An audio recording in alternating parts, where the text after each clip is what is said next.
watching Force 13 live streaming service.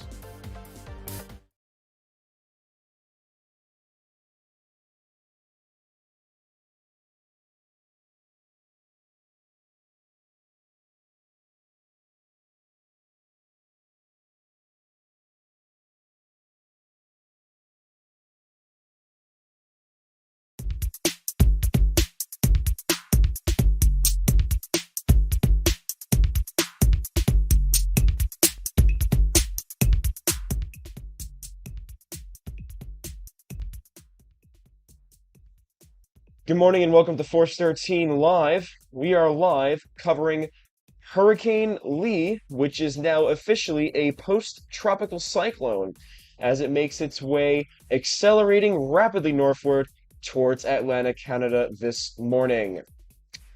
This is once again an extremely dangerous situation with although a post-tropical cyclone, an intense one at that. National Hurricane Center, as of their latest advisory, as of 8 a.m. Atlantic Standard Time, has Lee as a powerful post-tropical cyclone at hurricane force with winds of 80 miles per hour. That is once again 80 miles per hour, 130 kilometers per hour, and a pressure of 965 millibars. Lee is currently moving to the north at 25 miles per hour and is accelerating fast. To reiterate the warnings and watches in effect, a hurricane watch is in effect for the New Brunswick from the United States-Canadian border to Point Lepreau, including Grand Manan Island, Nova Scotia from Digby to Ekum-Sekum. A tropical storm warning is in effect for Westport, Massachusetts, northward to the United States-Canadian border. In addition to this, also includes Martha's Vineyard, Nantucket, New Brunswick from the United States-Canadian border to Fort Lawrence, including Grand Manan Island, New Brunswick from Shediac to Tidnish, Nova Scotia from Fort Lawrence to Point Tupper, and a tropical storm watch in effect for Prince Edward Island, Magdalen Islands, New Brunswick from Belladun to Shediac, Nova Scotia from Tidnish to Olds Cove, and Nova Scotia from Olds Cove to Meat Cove to Point Tupper. Taking a look live right now at the latest satellite imagery for post-tropical cyclone Lee, you can definitely see that it has successfully, done its transition and process to a post-tropical cyclone. Has lost a large chunk of its central convection, and as you can see, this storm is looking a fairly little bit less impressive than its previous life as an extremely powerful hurricane, however, is accelerating rapidly to the north at this time and is expected to make landfall in Atlantic Canada somewhere around midday today. This is once again live coverage here on post-tropical cyclone Lee. Let's go ahead and view the latest National Hurricane Center forecast cone before I introduce the team here. You can see right now that Lee is basically pretty much on the cusp of making landfall on the far southwestern tip of Nova Scotia. It is expected to make landfall somewhere around today, perhaps even within the next 2 to 3 hours, as this storm is rapidly accelerating northward at this time and is expected to make landfall relatively soon in the western tip of Nova Scotia before potentially re-emerging over the Gulf of Maine and perhaps even making a possible second landfall, though it does appear that the center will likely remain overland, and therefore we really don't expect to see two landfalls. However, if that center does reemerge over water in the Gulf of Maine, we could see potentially two landfalls as a post-tropical cyclone. As you can see here, Lee's wind field currently is extremely large. It extends quite well away from the center. It does extend from as far southwest as areas of Cape Cod, Nantucket, including Boston Harbor, including Boston proper. Boston is experiencing tropical storm force winds, likely is also stretching up the interior New England coastline to the United States-Canadian border. And as you can see, hurricane watches and tropical storm warnings are currently in effect. Taking it live to the studio here, my name is Patrick, your host for this landfall coverage on post-tropical cyclone Lee, and I am joined by my live team for this hour, which is going to be consisting here of Oscar as well as Jack. Gentlemen, good morning. What are your current thoughts on post-tropical cyclone Lee? Well, this storm is certainly going to make Canada. Not as bad as Fiona, I don't think, but it could be up there with a strong. It'll be a strong blow, basically. I think this, certainly after Fiona, is not needed. Yeah. I'm just reading here many reports of hurricane force wind gusts. Here's an 80-mile-an-hour gust from Grand Manan Island, which is just off the coast of Maine. We have 26,113 customers without power in Maine alone, and I think Patrick mentioned just before we went live, I think he said somewhere in the realm of nearly 100,000 without power in Canada. So this is certainly not a good situation at all. Yes, absolutely. Power outages are beginning to rise in Canada this morning. Not a surprise given the extremely massive wind field of very powerful system here, post-tropical cyclone Lee. It is unusually intense for its current location, as it does have a pressure once again of 965 millibars, and is only a 80-mile-per-hour storm. So you really can't downplay the intensity. It may seem weaker in terms of wind speeds, however, it is still an intense post-tropical cyclone, which is likely to bring potentially significant impacts to Atlantic Canada as well as portions of the United States inland, basically interior New England on the northeastern side of the United States. Speaking of power outages, let's go ahead and take a quick look at the current power outage map. This is courtesy of poweroutage.us.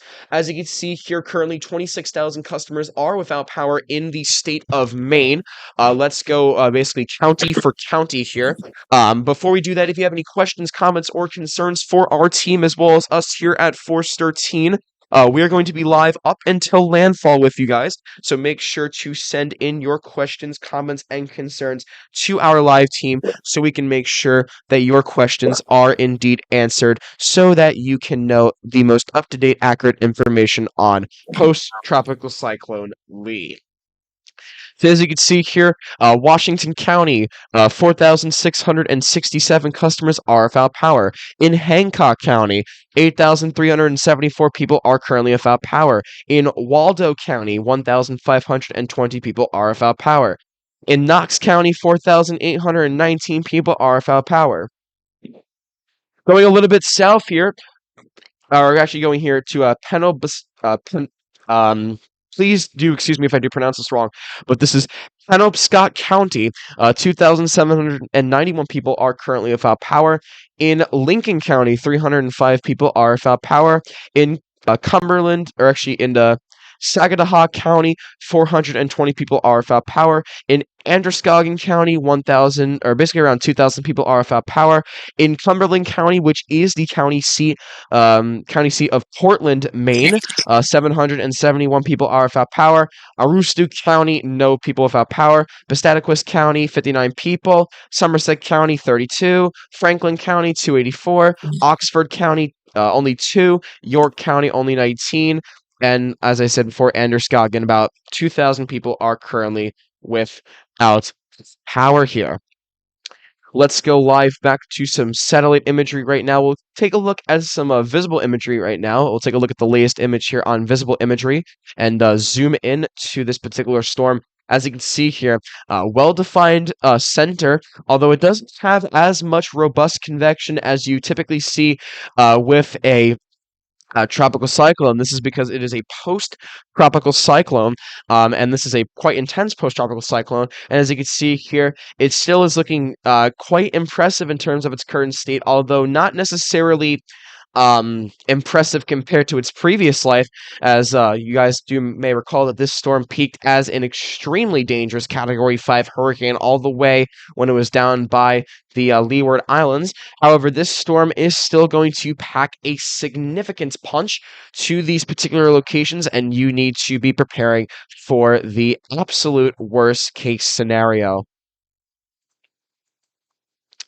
If you have any questions, comments, or concerns, once again, for our team, make sure to send them into the comment section down below.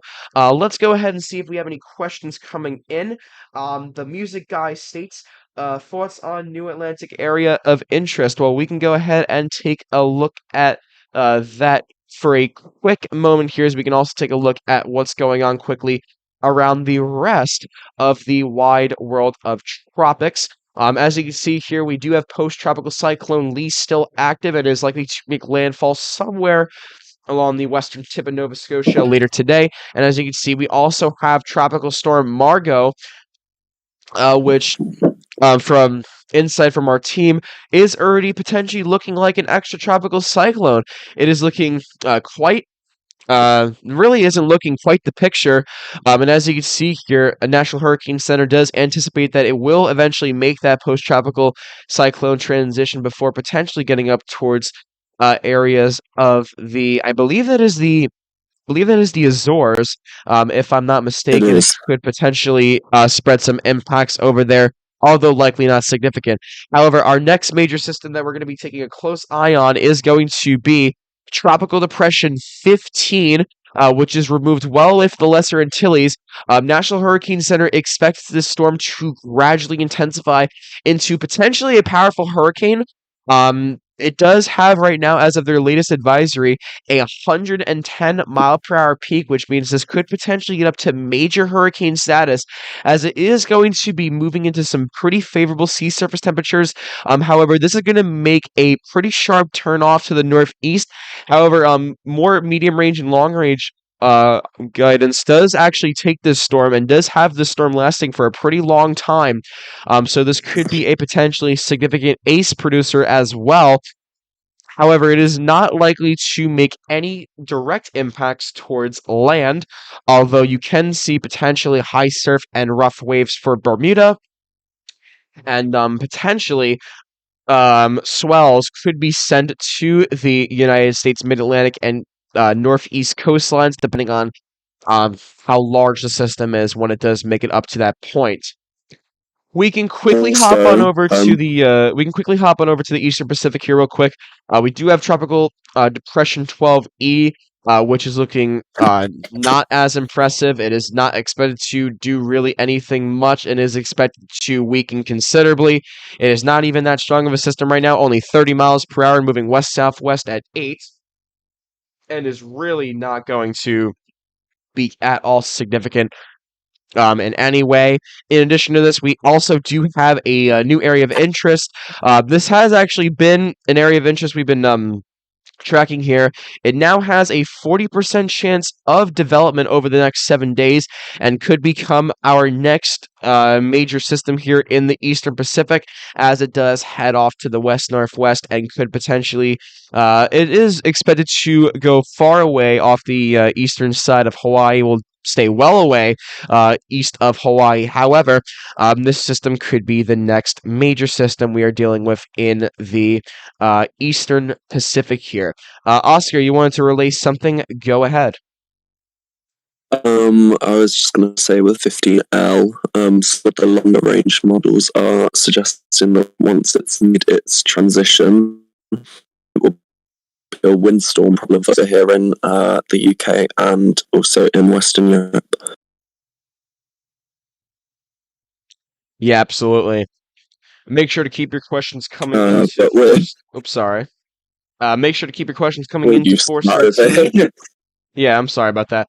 Make sure to keep your questions coming into Force 13 live. We will be here live with you guys up until landfall of post-tropical cyclone Lee. Make sure to keep your questions coming in. You can tag us at Force 13 all in text, and it will light up in a nice bright color for us so we can read your question and relay it on the air. Let's see if we have been joined by anybody. It doesn't appear we have been joined by anybody yet, but we are joined by Jack, we haven't gotten to talk to you in a while. What are your thoughts on post-tropical cyclone Lee this morning? If you are here with us, doesn't appear that he is here with us. So oop, so let's go ahead and keep looking at the satellite imagery here of Lee. National Hurricane Center is expected to update on Lee within the next hour and a half. They typically do tend to update a little bit earlier than 1500 UTC, but we should see that update coming out within the next 90 to perhaps even 100 minutes or so. However, we will wait for that advisory as it could potentially give us more information on where Lee is currently going. Lee is really accelerating this morning here quite fast. You can see how it's pretty much changed its forward motion speed quite fast as it does accelerate northward towards Atlantic Canada and has been picking up speed. This is likely in association due to basically frontal systems which have been attaching to Lee, therefore making its post-tropical cyclone transition. And we can actually go ahead and pull something up in regards to that front. I will have something up here real fast to show basically what this storm looks like, or what this storm looks like right now in terms of some frontal analysis here. Let me go ahead and pull this up here real fast. So as you can see here right now, this is basically a surface frontal analysis of post-tropical cyclone Lee right now. You can basically see how it has successfully completed its post-tropical cyclone transition, basically with it attaching to fronts. And you can see here an occluded front basically attached to the center of Lee right now, basically wrapping around Lee. And that's basically a sign that it is and has completed its post-tropical cyclone transition there. You can see with that occluded front basically lagging along that warm frontal boundary, and basically that occluded front is going to be wrapping around the center and therefore basically marking its completion of post-tropical cyclone transition. It already is a post-tropical cyclone, and you can see here how it is continuing to not really look like a tropical cyclone and therefore a post-tropical cyclone. And you can also see an area of high pressure up in southeastern Canada, which is going to be, sorry about that, a steering mechanism for Lee as it does. It is expected to make a little bit of a northwestern wobble before making a gradual turn off to the north and east and then re-emerging over Atlantic Canada and then moving off towards areas south of Greenland over the next 5 days. And we'll have to see what its future life could hold. And it could potentially last a little bit longer past that 5 day period, although National Hurricane Center is anticipating that this storm will likely dissipate by the end of the 5 day period. I've just put in live output the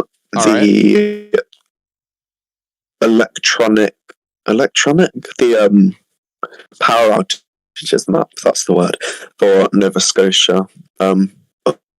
100,000 customers without power. Yep, so you can see there right now, this is basically a representation of the power outages. 121,702 people are currently without power in Nova Scotia. You can see there, this was updated as of, basically this is updated, pretty much today as of about a few minutes ago. And as you can see here, once again, power outages are rising significantly in Nova Scotia as this dangerous storm really does near closer to Atlantic Canada. Make sure to keep your questions coming into Force 13 Live as we do track post-tropical cyclone Lee. Let's go ahead and take a look at a more broader picture right now in terms of imagery. We can see here. Let's go ahead and take a little bit more of a wider shot. I'll pause the frame there real quick. You can see just how remarkable the storm looks right now in terms of how it really doesn't look like a tropical cyclone. It has lost all of its more robust central convection, Near the center, however, you can still see that this storm is looking quite powerful and quite intense given the fact of that low pressure. And as you can see here, it is continuing to make a more west-northwesterly lob. And then as you can see, this will likely shift off to the north, perhaps even accelerating northward. It may be making a little bit of a more northward turn right now, perhaps even off to the northwest. However, this is likely to make the center, is likely to make landfall on the far western tip of Nova Scotia relatively soon, perhaps over the next 2 to 3 hours, as it's accelerating northward quite fast and could potentially make landfall quicker than what the NHC is actually anticipating, given the fact that it is picking up forward motion speed. So we'll have to see what happens on that. Let's go back to the Force 13 imagery. As we do take a look closer at this particularly powerful storm. Let's go ahead and see if we have any questions coming in. We don't have any questions coming in right now, but Oscar, do you have any other information to relay to us this morning? So there is actually there's a couple of people from Nova Scotia in our public server. And from what I'm seeing, the conditions actually seem to be worse in Halifax than they are in Yarmouth, which is quite interesting to me because this storm seems like it's going to make landfall more around the Yarmouth area than in Halifax. So what I'm seeing here is, hold on, if I can find it. Around half an hour-ish ago, somebody stated, I'm just seeing gusts reported of about 120 kilometers per hour, which I think is about 80 miles an hour. I'm not very good with conversions, so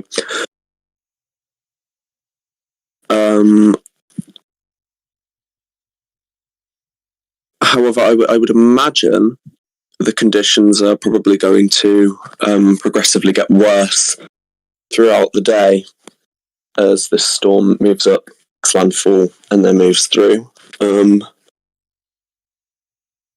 lot of people are losing power. Yeah, absolutely. We are now joined by Chris, who is residing out of the Philippines.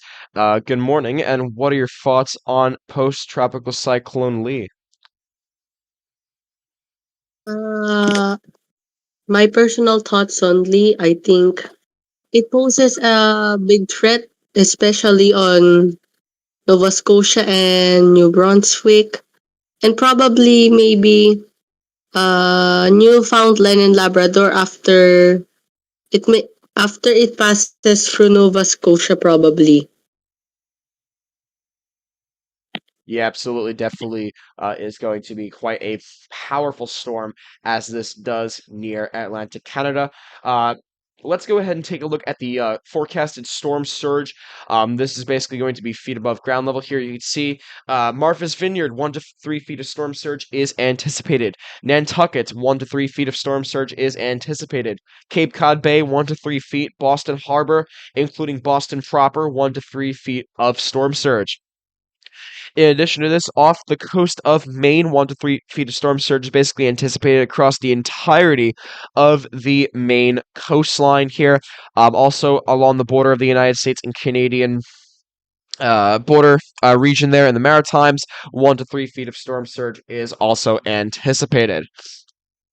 Let's also go ahead and take a look at the wind speed probabilities here of tropical storm force wind speed probabilities, and it is pretty much a guarantee at this rate that areas along the United States-Canadian border, including portions of eastern Maine, as well as Nova Scotia and Halifax, are expected to receive tropical storm force winds.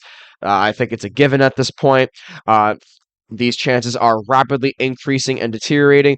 50 knot wind speed probability, basically a 90% chance or greater of seeing 50 knot, which is right around 60-mile-per-hour winds along the southern edge of Nova Scotia, as well as potentially even getting along the far southeastern coastlines of Maine, basically bordering to the United States Canadian borderline. Hurricane force wind speed probabilities currently, right now, as of this time, are low. However, there is a 10% chance of hurricane force wind, which is 64 knots or 74 miles per hour, sustained wind gusts, or actually, these are sustained. This is basically probability of hurricane force winds sustained, 1 minute average of 74 miles per hour or 64 knots. Chances are low currently right now. However, the bulk of the hurricane force winds will likely remain in the Nova Scotia and Atlantic Canada region. I really don't expect to see hurricane force winds extending off towards the United States, as the hurricane force wind field as of this time, as we could take a look back quickly as I do pull up the NHC forecast cone, and we could take a look at the wind field on this particular system.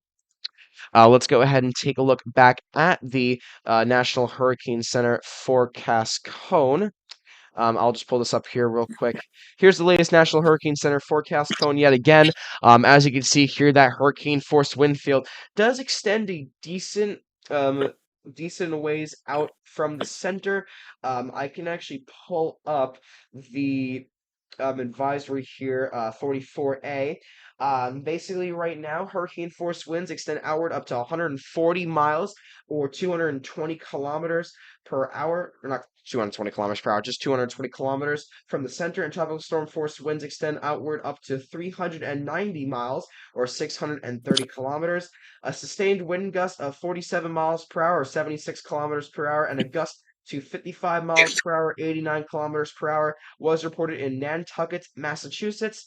A wind gust of 77 miles per hour or 124 kilometers per hour was recently reported in Grand Manan Island in New Brunswick, Canada, and the minimal central pressure as of the latest advisory is once again 965 millibars.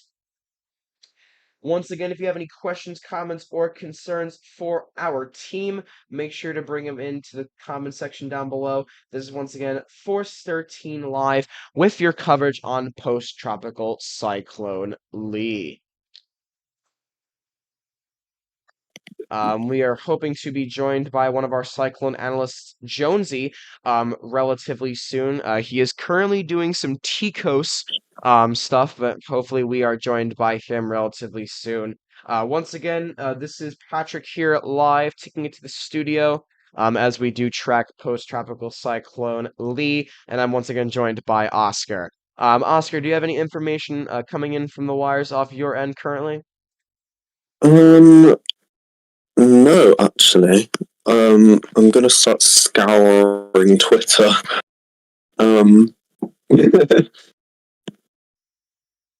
Hurricane Alton Ebron says, do you think that the new area of interest in the Eastern Pacific will become a hurricane? It's really too early to determine that. However, I do expect that system is likely to develop as long as wind shear and sea surface temperatures does play favorably into it, which it should. That system is likely to become conducive for gradual development, although it is a little bit too early to determine if it will become a hurricane.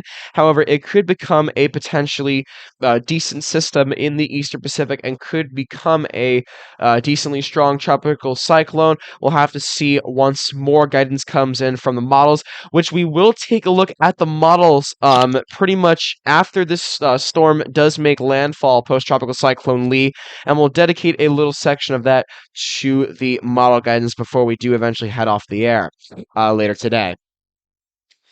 Any other questions? Oops, sorry. Any other questions coming in? We did bring up that live report from Canadian. Hopefully you guys are doing well. Thank you so much, Canadian, for the kind words. We are here live to provide you coverage on post-tropical cyclone Lee up into its landfall, as this is a quite powerful storm and could be a potentially significant storm for portions of Atlantic Canada as well as the interior northeastern United States. Halifax Stanfield International Airport have tweeted that there are no flights scheduled to arrive or depart today due to Lee. Not surprising, really.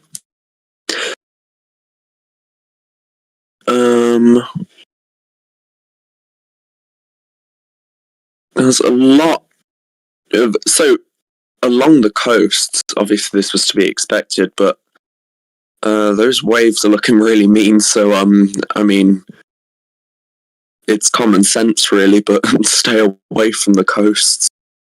That is some coastal flooding that I'm seeing.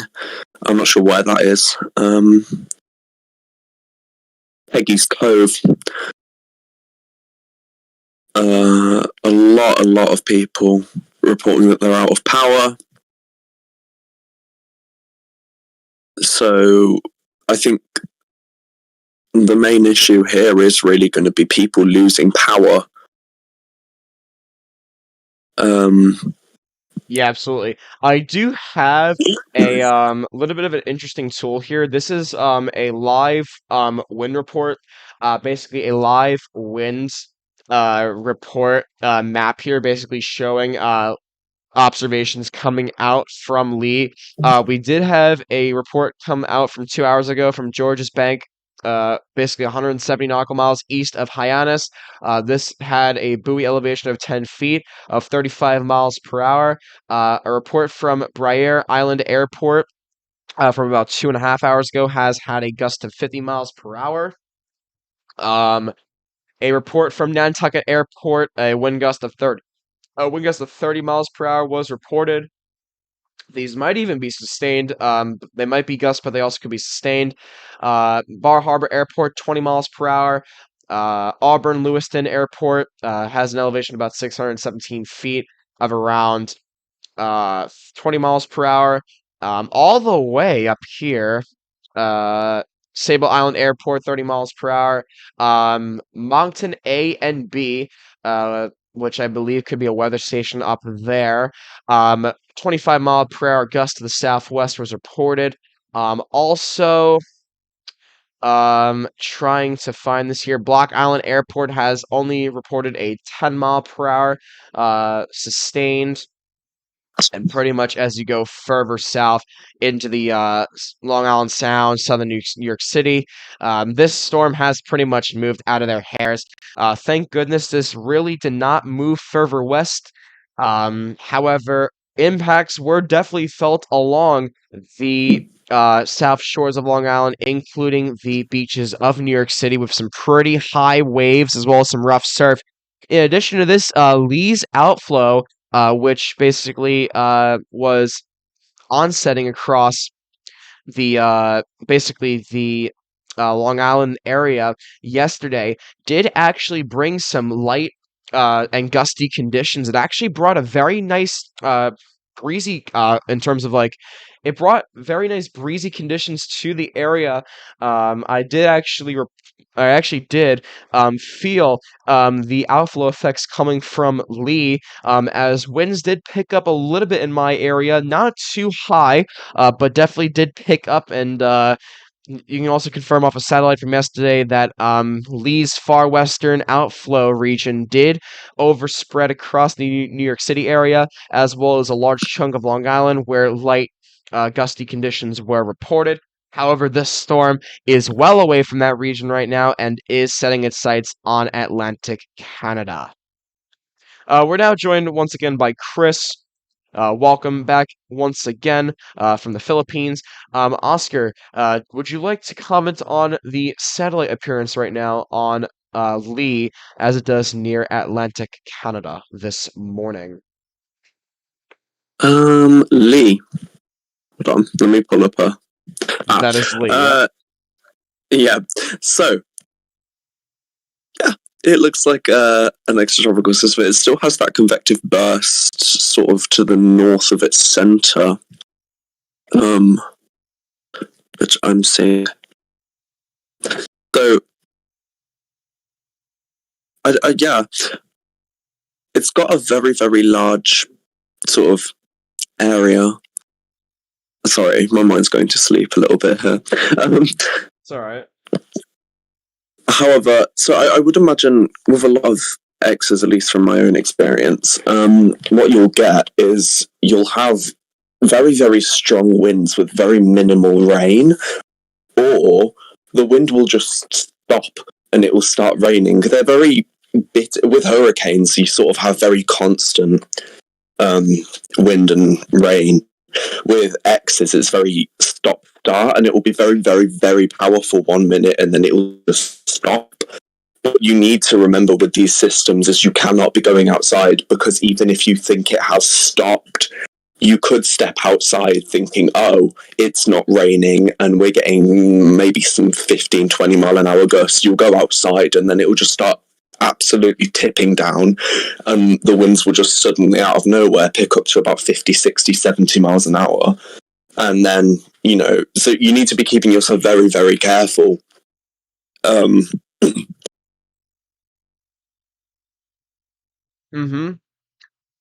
Definitely good point there. And I have seen this actually with this storm in particular as well. People are reporting there is, very low for what the storm, for where it is. Yarmouth seemingly getting very little amounts of rain, and Halifax getting absolutely whammed out. But if you're in Yarmouth, you can't be thinking, oh, it's not that bad, I'll go out, because 15, 20 minutes, it could all just pick up again. Yeah, absolutely. I'm trying to currently pull up some live cameras here from Nova Scotia just so we can see some webcam data here. Let me see if I can actually pull that up. But firstly, if you have any questions, comments, or concerns for our team, make sure to send them into the comment section down below. Let's see if we have any questions here. Why is this storm named Lee? Well, I think our team can explain that. So in, I think, 1979, the National Hurricane Center made a list of six lists of alphabetical names. So 1 year it would alternate between a male and female name. So, for example, it would have been Arlene Brett. And then the next year would have been male or female names. So I'm trying to think of an example here. Alex Bonnie. And then if a storm is particularly bad, then a name will get retired. And obviously, this year's list, Lee was on the list, and so this storm was named Lee because it was the next name, and then the name after that was Margot, and then our next name will be Nigel. However, 6 years ago it was Nate, but that caused extreme destruction via its rains in Central America, and so Nate was replaced with Nigel. So there's the basic rundown of why storms are named that, courtesy of Oscar. Yeah, absolutely. I'm trying to pull up some live cameras here. I'm still working on that this morning. However, once we do get a good live camera up, I will be able to show it up on stream. Let's go ahead and see if we could take a look at some other things right now from the National Hurricane Center, as they are expected to update on this particular system within the next hour or so. We can actually take a look at this. I did actually want to bring this up here as we do have a flash flooding threat on tap for this system as well. This is the Weather Prediction Center's latest day one excessive rainfall outlook here. They currently do have a slight risk, a level 2 out of 4 for portions of eastern Maine. This basically extends from Holton down to the United States-Canadian border and does include a large chunk of the southeastern coastlines of Maine. This is primarily in association due to post-tropical cyclone. However, Hurricane Lee, as it does have hurricane force winds as a post-tropical cyclone, and in the far outer rain bands, as well as basically the far western bands with the frontal system, this is expected to bring an adequate amount of moisture to the area, which will contribute to heavy rainfall as well as localized areas of urban and small stream flooding. However, given the expansiveness of Lee, they have decided to pull a slight risk. Confidence at this time is currently low. However, to have higher probabilities, basically a moderate risk, which is what you typically see for landfalling systems here in the United States. You typically see with the flash flooding threat.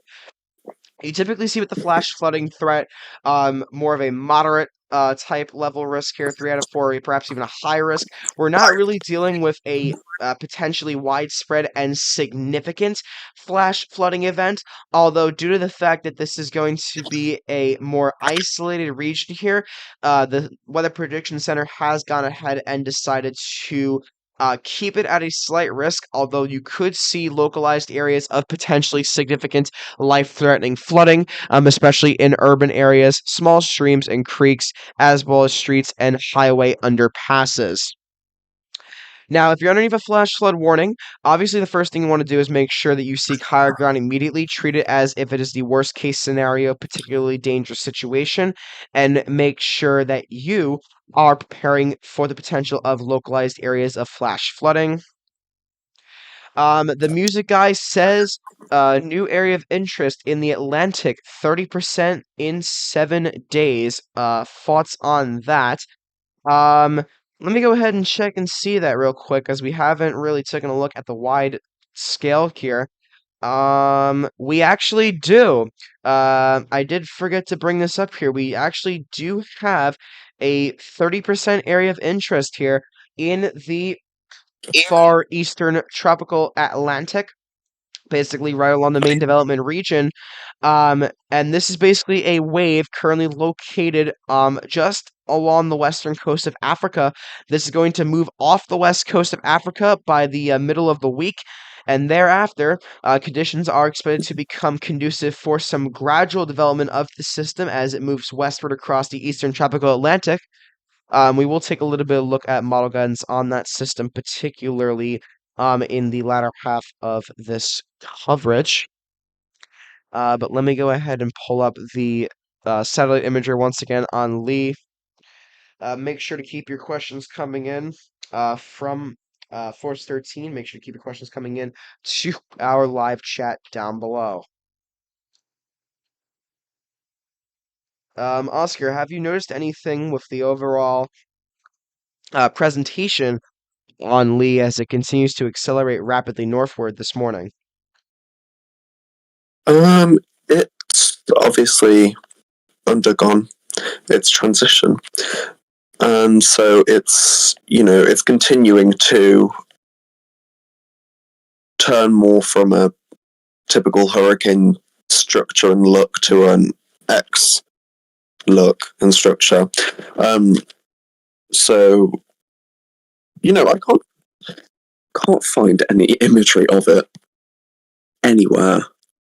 I was just looking at the wind gusts from Nova Scotia. So just north of Yarmouth. I'm not sure if this is the highest gust in the hour, or if this is most recent gust. I'm not sure. However, it's saying north of Yarmouth, 98 kilometers an hour. Halifax, 94. I think that's Mahoney Bay, 91. Oxford, so this is a bit further north, at the north of the island, Oxford, 46.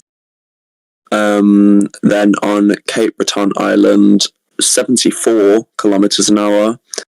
on Prince Edward Island, 72, and likely rising. I would think as this storm moves further up into them. And Patrick, do you have any update on the position of the storm? And can you give us an estimated time of when the center will make landfall? I can say that this is moving north at 20 to 25 miles per hour, given the fact that it is pretty much only located about, I would say, and this is, I'll just base off of NHC here real quick. Looking at NHC, they currently have this system only 185 miles southwest of Halifax. So if you do the estimations here, basically accounting for forward motion speed as well as other things in general, you are likely to see a landfall, perhaps in the next 2.5 to 3 hours. Although, if the forward motion speed does increase further, that could drop pretty substantially. In terms of the time frame for landfall, as this is a rapidly accelerating system. I know that someone wants me to go ahead and pull up the rainfall flash flooding for Canada. I could try to pull that up real quick. I actually do have something that I could pull up here real quick. Just taking a look back at the I'll just take a look at this here real quick. Here's something to look at here for this particular instance here. You can see that the bulk of the rainfall is expected to remain well offshore. However, areas of Nova Scotia, including Halifax, as well as getting up towards areas of Newfoundland and Labrador, could see upwards of 2 inches of rainfall, which is around 50 millimeters of rain. Also, could see localized areas of 4 to 6 inches of rain, or around 101 to 150 millimeters of rainfall. Although the bulk of the rainfall is going to be pretty much well removed from the center, given the fact that we don't have a lot of robust convection. So the main concern for Nova Scotia is going to be high surf, rough waves, as well as some potentially strong tropical storm force winds, potentially even gusting towards hurricane force. Although, given the fact that we're not really going to be seeing a significant amount of rainfall in Nova Scotia, combined with the very gusty winds, that is going to contribute to some potentially reduced visibility as well as poor conditions out on the road. So you definitely do not want to be outside on the roads as this system does near. We will be having some information coming in from our cat team relatively soon, as there has been some pretty considerable updates from our cat team. Jonesy will be joining us relatively shortly to go over that information. However, once again, this is still a powerful post-tropical cyclone in Lee, setting its sights on Atlantic Canada this morning, and is likely to make landfall somewhere along the far western tip of Nova Scotia over the next few hours. Hurricane Alton Ebron says, how big is Lee's wind field? Lee's wind field currently right now, we could take a look at this here real quick as we go back to the National Hurricane Center advisory. Uh, basically right now, uh, let me find this real quick. Maximum sustained winds remain near 80 miles per hour of higher gusts. Hurricane force winds extend outward up to 140 miles, 220 kilometers from the center, and tropical storm force winds extend outward up to 390 miles, or 630 kilometers from the center. A sustained wind gust of 47 miles per, or sustained wind of 47 miles per hour and a gust to 55 was reported in Nantucket, Massachusetts, and a wind gust of 77 miles per hour was reported in Grand Manan Island in New Brunswick, Canada. So Lee's wind field is quite large. And as you can basically see here, its tropical storm force wind field extends outward 310 nautical miles to the northeast, 340 to the southeast, 250 to the southwest, as well as 270 to the northwest. Its hurricane force wind field extends outward 120 nautical miles to the southeast and 110 to the southwest. 50 knot wind field, 180 nautical miles off to the northeast, 180 to the southeast, 160 to the southwest, and 180 to the northwest. So pretty much what we're going to be taking a look at here is the potential for flash flooding, high winds, rough surf, as well as potentially gusty winds, like I did mention. Oscar, do you have a potential estimation of how far this particular system is away from landfall? I do not. I can find out for you. And while I am finding out, one of our lovely server members has given us permission actually to show a video that he's taken from Yarmouth.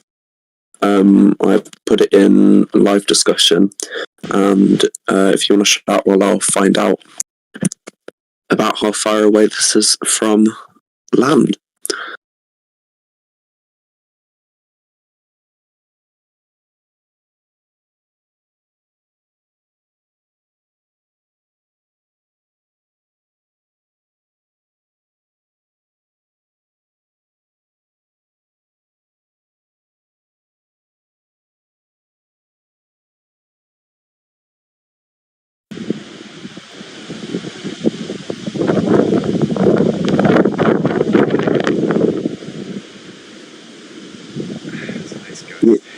So basically, this is a live video coming from Yarmouth in Nova Scotia from one of our server members, Canadian. And as you can see here, this is a live video here of the current conditions. I'll just play that again. As you can see here, these are live conditions coming from Yarmouth in Nova Scotia as Lee does near closer to the Atlantic Canada region. And as you can see there, thank you Canadians so much for that live video. We do appreciate you for sending in your observations to our team. If you're just joining us right now, we are live covering post-tropical cyclone Lee, expected to make landfall later today as a potentially strong post-tropical cyclone.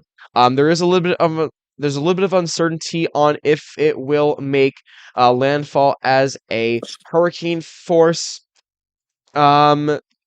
hurricane force, a post-tropical cyclone, or perhaps even a strong tropical storm in terms of post-tropical cyclone intensity.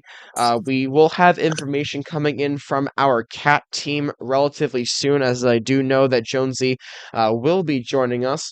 He is currently still doing some T-Coast and CAT fix stuff. However, we hope to hear from him relatively soon. So, I have made a little estimate here. This isn't concrete, so take it with a grain of salt. I would estimate that it is thereabouts 100 miles offshore the centre of it. Maybe less. Absolutely. Yeah, absolutely. So this is accelerating rapidly off to the north and is quickly picking up speed as it does approach Nova Scotia and Atlantic Canada, as well as the United States northeastern coastline. So I would say we can be estimating a landfall in thereabouts an hour or two, maybe 3 at a push. Yeah, absolutely. We do have a question here right now. It does Sorry, Oscar. We do have a question coming in here. Canadian, once again, thank you so much. Keep providing us footage if necessary. Hurricane Alton Ebron says, where I live in Waterbury right now, it is cloudy and breezy right now. Definitely could be expected. Thank you there for sending in that. Angel says, how can I send in a video over here in central New Brunswick? It is storming very hard. Here too. Well, you can go ahead and send your reports in to us by going to our Discord server at discord.gg/force13. You can go ahead and join our Discord server, which is linked in the description of this live stream. And you can go ahead and head into the North Atlantic chat, and you can send in your reports there, and we'll be able to show your reports live on the air. Just make sure to speak with one of our server moderators, and we'll be able to get your footage up to our live stream this morning. We'll be glad to share your reports as well as information live on the air. Just make sure to join our Discord server, discord.gg/force13, to relay your reports and share them with us, as well as join in on the conversation with our large, and I mean very large, community of weather tracking cyclone enthusiasts out there, as we all track this dangerous system heading towards Canada this morning. Once again, if you have any questions, comments, or concerns for our team, make sure to send them into the comment section down below. Make sure to tag us at Force13, all in text, and it'll light up in a nice bright color for us, so our team will be able to answer them for you. We do have a question here coming in from Soon Pizza. Has Lee made landfall? No, Lee has not made landfall, although it is likely to make landfall relatively soon, somewhere along the far western tip of Nova Scotia, within the next few hours, perhaps even the next 2 to 3 hours. And then it could potentially make a second landfall if it does reemerge over the Gulf of Maine, and could make yet another landfall somewhere around, I believe, Newfoundland and Labrador along the southern coastline. Pretty much relatively after the center, which could potentially reemerge over water. Which means that we could see potentially 2 landfalls from this particular system. I would like to mention, actually, Go for it. the system seems slightly off the code. So, the sea at a landfall between around Yarmouth and around Clark's Harbour, which is on Cape Island. The system seems to be either on the very, very far left side of that cone, or perhaps a tiny bit more to the west outside of the cone, which can happen. That's why we always tell you that if you are not in the cone, to start preparing, because it could veer out. Anyway, the storm is currently moving per the NHC, and so we could potentially see this make landfall as far north as, on Yarmouth, on this island, so either Briar Island, Long Island, not that Long Island, it's Canada, Long Island. I would imagine it will be, in between there. It is going to skirt up that coast, and the NHC are expecting it to make a turn towards the east. However, this is going to cross over, and so will likely re-emerge over the Bay of Fundy, and then make another landfall, and then cross over again, and probably make a landfall on Prince Edward Island before it does make that eastward turn and then go shooting out over the Atlantic. So Newfoundland and Newfoundland and Labrador can be expecting impacts from this system within the next day or so. Obviously, anywhere from the coasts of Massachusetts, New Hampshire, Maine, all of this area of Atlantic Canada will be experiencing impacts today into tomorrow. Those will be at least tropical storm force gusts, potentially, and we're already seeing it in the area that it makes landfall, hurricane force gusts, potentially hurricane force sustained winds, heavy rain, although the rain won't be as heavy as, say, a fully tropical hurricane or tropical storm. There still will be lots and lots of rain, potentially flooding streets if drains and gutters get blocked. If there are streams or rivers, they could reach their banks, and of course, storm surge is an issue with this storm. We're already seeing potentially very, very high waves. I've seen reports of waves up to 9 meters in some areas. I'm not sure how high the surge is. I don't think it will be that high, obviously.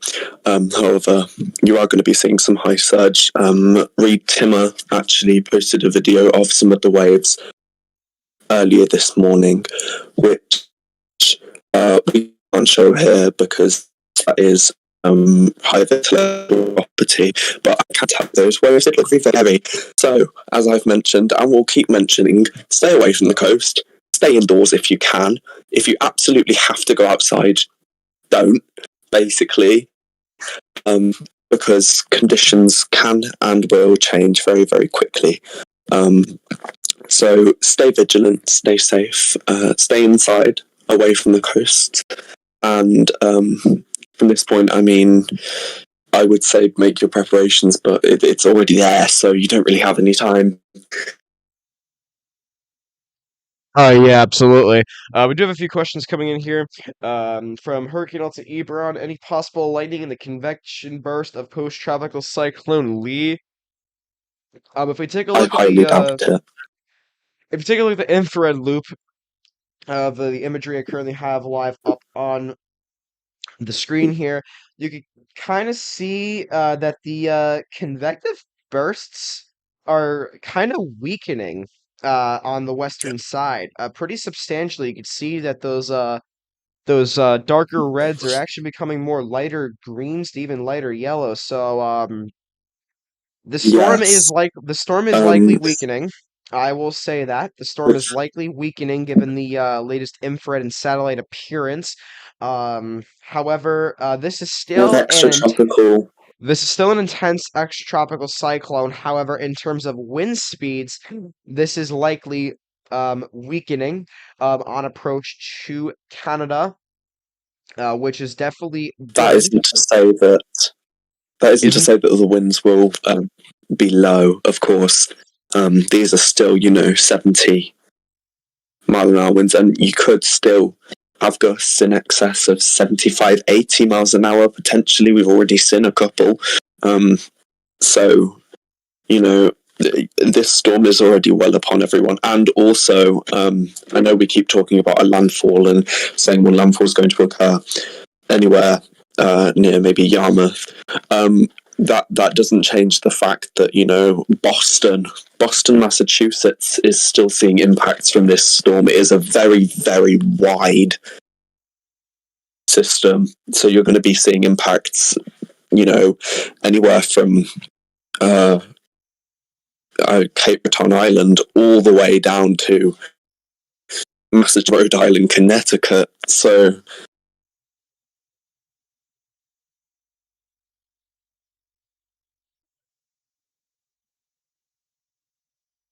Yeah, definitely good point to bring up there. Thank you so much, Oscar, for relaying that here real quick. Let's see if we have any other questions coming in. Oscar, do you mind talking for just a minute here? So I have to deal with something real quick. Yeah, of course. So, we haven't spoke on it much the stream is, of course, landfall coverage for Lee, but I thought we'd take a moment to take a look here at Margot, which is now a tropical storm, tropical depression 15L, which is likely to become our next named storm in the Atlantic, and of course this area of east, which currently has a 30% chance of development in the next 7 days. 15L is currently forecast to become a hurricane. The next name on the Atlantic list is Nigel, so it is very, very likely that this storm will be Tropical Storm and then Hurricane Nigel. The National Hurricane Center currently forecasting a peak intensity of 110 miles an hour, making a Category 2 system. However, last night we're predicting a peak of 115 miles an hour, making it a Category 3. Although they have taken that down a little bit now. Now, impacts from 15 won't be huge. You'll get some big swells on Bermuda, some rough surf all along the east coast, potentially up to Atlantic Canada and the Azores. And then looking further down the line, some of the models are suggesting that once 15L goes under extratropical transition, it will become the next European windstorm. Now, no need to get alarmed over that, of course. We have windstorms multiple times a year. If you'll actually cast your minds back to just 2019, when ex-Hurricane Lorenzo struck the UK after extratropical transition, it won't be that serious. Really, probably not. We'll get some high winds and some rain, but we're used to that, aren't we? Yeah, absolutely. Margot is... Wait, quick Hello. question here, real quick. Hurricane Alton Ebron Hello. says, were you surprised to see that Lee went from a tropical storm to a Category 5 hurricane to a Category 1 and post-tropical storm? We were not yes. surprised on it reaching Category 5 intensity eventually at the earlier spans of its life, as it did have absolutely perfect conditions for it. Although fortunately, this system did go underneath several, and I mean several, eye wall replacement cycles. Therefore, pretty much, I think there are about 10. pretty much just killing the inner core of the system quite significantly. And therefore, as you can see, this is basically what's left of its long journey of basically extratropical cyclone transitions, as well as your several eye wall replacement cycles which have occurred. And now that Lee is post-tropical, it is going to be pretty much a guarantee that we're not going to see as significant as a impacts in terms of a larger scale as the National Hurricane Center. Interestingly enough, earlier on in their previous forecast cones, forecasted a fully tropical landfall as a potential hurricane. Well, that doesn't appear to be the case right now, as we do have now officially post-tropical cyclone Lee. National Hurricane Center, speaking of them, National Hurricane Center is anticipated to update Lee in the next hour or so, and we'll have to see if it does remain at hurricane status, as I do know that the infrared presentation as well as overall satellite presentation has degraded significantly. They might still find an intense pressure given this is a extratropical frontal cyclone. However, the wind speeds might be a little bit lower than 80. What is our team thinking? For the intensity,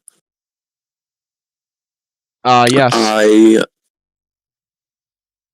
potentially don't think that the sustained winds are as high as 80 miles an hour. Of course, that remains yet to be seen, because the NHC are stating that the hurricane force are on the south side of the centre, and of course that hasn't affected any lands yet. However, they could be wrong about that. Of course, it remains to be seen. But from right now, we don't think that anywhere seeing 80 mile an hour sustained winds. Of course, it's in a couple of areas gust to 80, but generally, I think what's being seen inland right now is probably around 50, 60 sustained. So, no, nowhere near 80 miles an hour. I think maybe 70 sustained. So, I don't really think that this is hurricane force at this point. I think there is some gusts of hurricane force, but Absolutely. We're now joined that's my piece. Yeah, absolutely. We're now joined by a pretty notable individual here on the Force 13 team. We are joined by Chris, who is our hurricane preparedness team commander from the United States team side of things. Chris, welcome to the stream. What are your thoughts on Lee this morning, as it is a post-tropical cyclone approaching Canada as well as the United States and bringing its impacts, making itself well known to the region? Yeah, I was actually on the call yesterday. One of the things that was discussed is, listen, just because this storm is post-tropical doesn't mean it still doesn't pose a threat to your lives. If you're in a zone and you have not evacuated and you can't evacuate, I strongly hope that you had made preparations on how you were going to reinforce your home or your structure, because now it's too late to evacuate.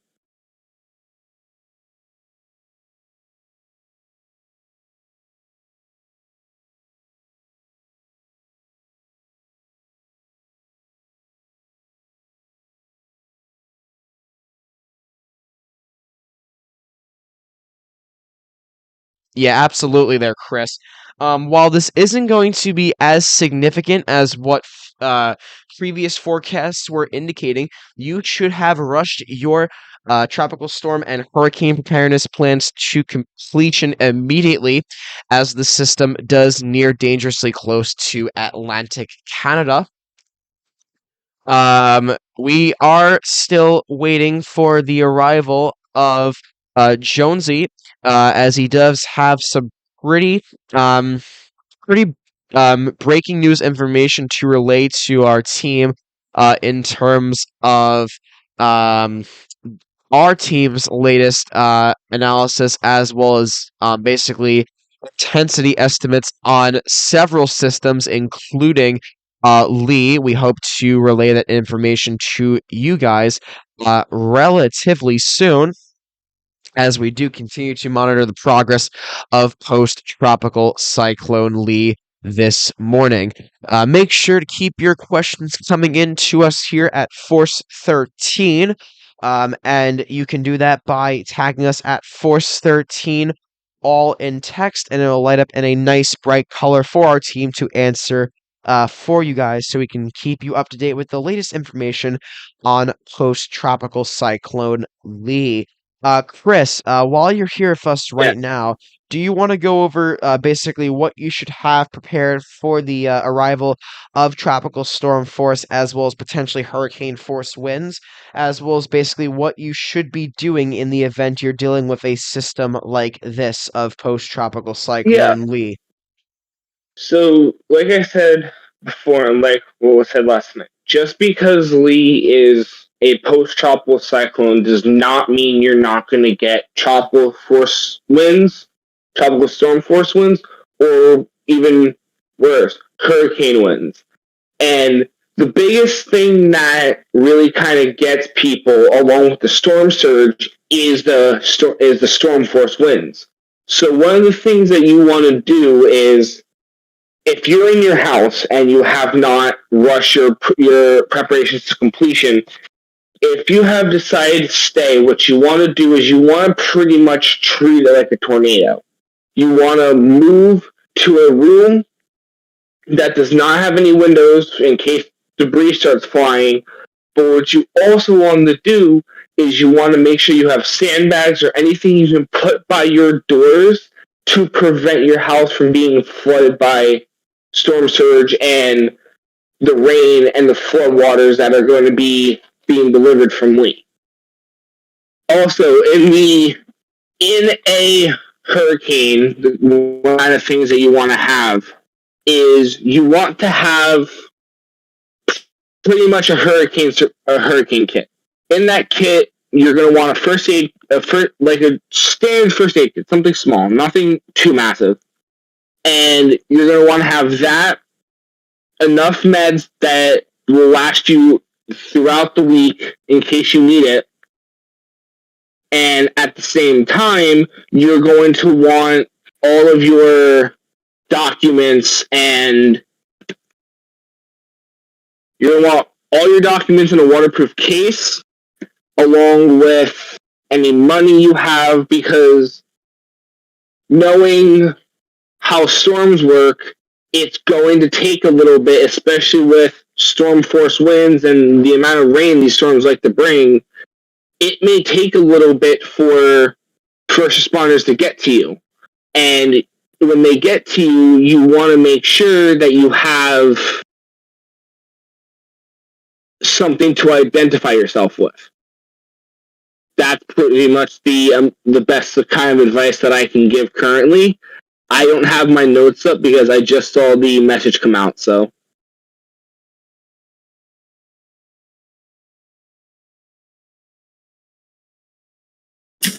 Yeah, absolutely. Thank you there, Um, Chris, for I'm relaying only- that.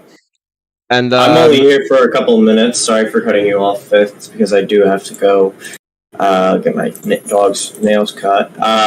We have just done our 12Z fix. I've just finished the 12Z fix for the Cyclone Analyst team. And I do expect... it will be interesting to see what the NHC goes in an hour. ATCF at 12Z went with 65 knots. I think that is very, very generous. I only went with 60 knots for Lee in the 12Z fix at a pressure of 966. That's based on recon with a drop sond. And honestly, I feel that 60 knots is generous because the max flight level was only 68 knots, which when you blend that, that's about 61.2 knots, which is around 60 knots. And there was only one 60-knot SFMR, so that was my reasoning for keeping it 60 knots. But that might be seen as generous because D-print and D-mint estimates are only around 50 knots, and a recent Dvorak fix from TFAB is only a T3.5, which is 55 knots. So it could be very generous that I went 60 knots on Lee. I think it's extremely generous that the NHC went 65 knots for Lee for 12Z on ATCF because there has been no proof of hurricane strength from recon. Yeah, I'm sorry to cut you off, Jonesy. I'm just kind of surprised that the National Hurricane Center still has Lee considered as a post-tropical cyclone. You would think it is a post-tropical cyclone. Well, it's Frontal. The fact that it still has, they're still giving it what it doesn't matter. It doesn't matter if it's hurricane force or tropical storm force. It's frontal. It's asymmetric. That's a textbook extratropical cyclone. I mean, you get those during the wintertime when they're not tropical, and Sandy was an extratropical cyclone in 2012 when it made landfall at hurricane strength. So the fact that if you're trying to argue like, oh, why is it post-tropical when it's still hurricane strength? Because it's a textbook extratropical cyclone. That's the thing.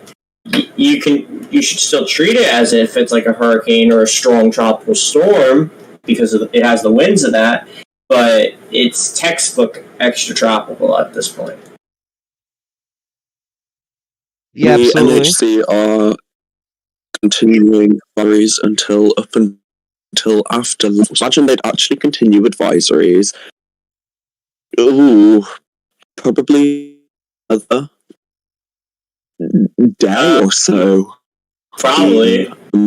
because you have tropical. Because this isn't going to be out of Canada's hair until at least Sunday Monday morning. Monday. They're still going to be seeing impact. Sunday into Monday. The NHC. Yeah, so there's tropical storm. Yeah. There's tropical storm warning across New Brunswick, right there in the Bay of Fundy, as well as in Maine. Hurricane watches for Nova Scotia and also for coastal New Brunswick. That might be a little generous, though. Also, there are hurricane watches for Nova Scotia. There are tropical storm warnings on the south coast of Nova Scotia. And then you have a bunch of tropical storm watches out for the eastern and north shores of Nova Scotia, for the eastern shores of New Brunswick, all of Prince Edward Island. The PEI is under a tropical storm watch, and it's definitely going to have tropical storm force winds. And you're talking about 50-knot winds through the Prince Edward Island. So I don't think you're going to get any tropical storm watches and warnings up in Newfoundland. I don't think you're going to get it on the that long bit of island there between Labrador and New Brunswick. So you're probably going to be seeing advisories from the National Hurricane Center for probably another 18 to 24 hours is my guess. If they decide to stop advisories after landfall, then the advisories that you see on the NHC website are going to be coming from the Canadian Hurricane Center. And they're going to be doing just like how after storms become post-tropical inland when they make landfall in the U.S., advisories are then taken over by the Weather Prediction Center. Back to the rest of the fix. Margot is down to 50 knots now, which also might be pretty generous. D-Print, Demon, ADT, and SATCON all gave an estimate around 51 knots with the blending, but TFAB and SAB fixes had it at T 3.0, which is 45 knots. No main changes really to 15L. It's just a positioning change, and the pressure was dropped by 1 millibar. But the most interesting change that we have in the fix is 12E. We are saying by our analysis and by our estimates that 12E is now a tropical storm. We'll wait and see what the NHC goes at the next advisory. ATCF has it as 35 miles an hour. The interesting thing here is TFAB has it as a 2.0 Dvorak fix, which is 30 knots. SAB at the Dvorak fix of 1.5 at 25 knots, but an KNES Dvorak fix, which is SAB. It is also SAB, but SAB didn't mention KNES or NOAA ADT in their fix. The KNES Dvorak fix is from NOAA ADT. They have a T 2.5, which is 35 knots. ADT is fixing at T 2.5, which is 35 knots. And then you have Microwave giving 34 knot estimates. You have SATCON giving a 37 knot estimate. ADIT is giving a 38 knot estimate, and then D-Print and D-Men are at 31 and 30 knots respectively. So when you blend all of those things together, you get an estimate of around 33.2, probably going towards 33.5 knots, which does round up to 35 knots. Again, we'll see what the NHC decides, but for those that are, if they decide to name it, for you Hone fans out there, unfortunately, you're getting trolled again. Just like you got trolled with Greg, you would get trolled with this system, 12E. And for Kenneth fans out there, if the NHC decides to name it, unfortunately, the streak of Kenneth being a major hurricane might come to an end.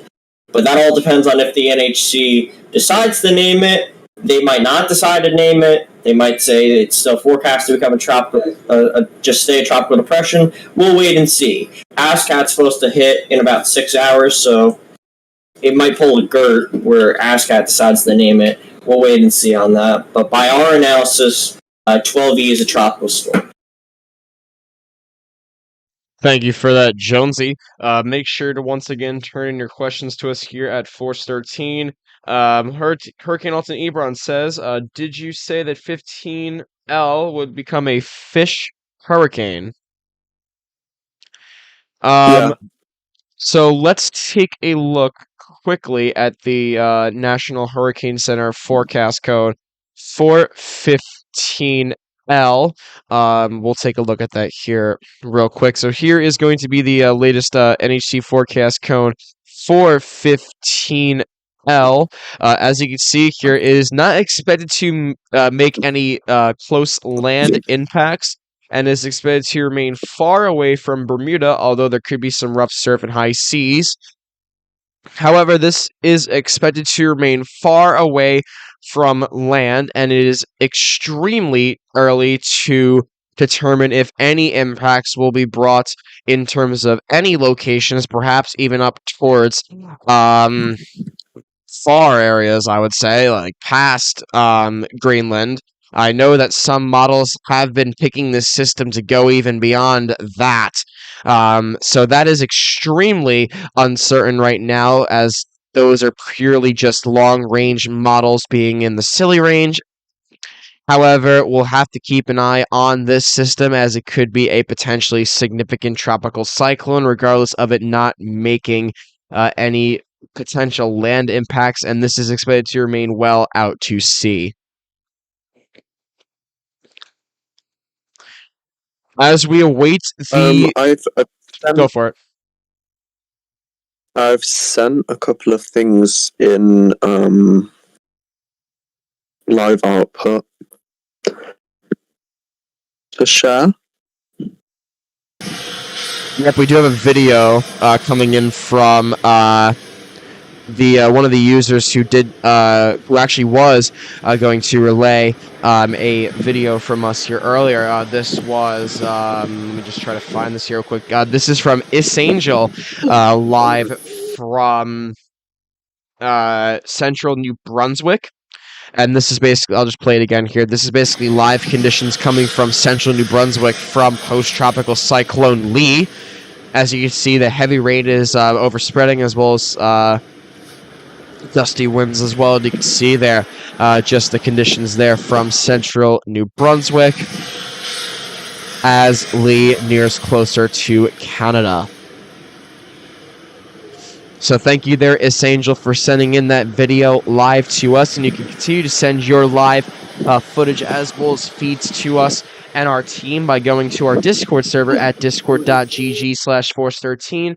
You can join the server and head into the North Atlantic chat, and you can relay your footage to Oscar, who is one of our server moderators, and will be able to show your footage live on the air.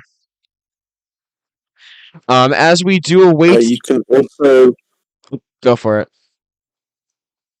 You can also DM me straight up on Discord. My username is Oscar_OSCAE_.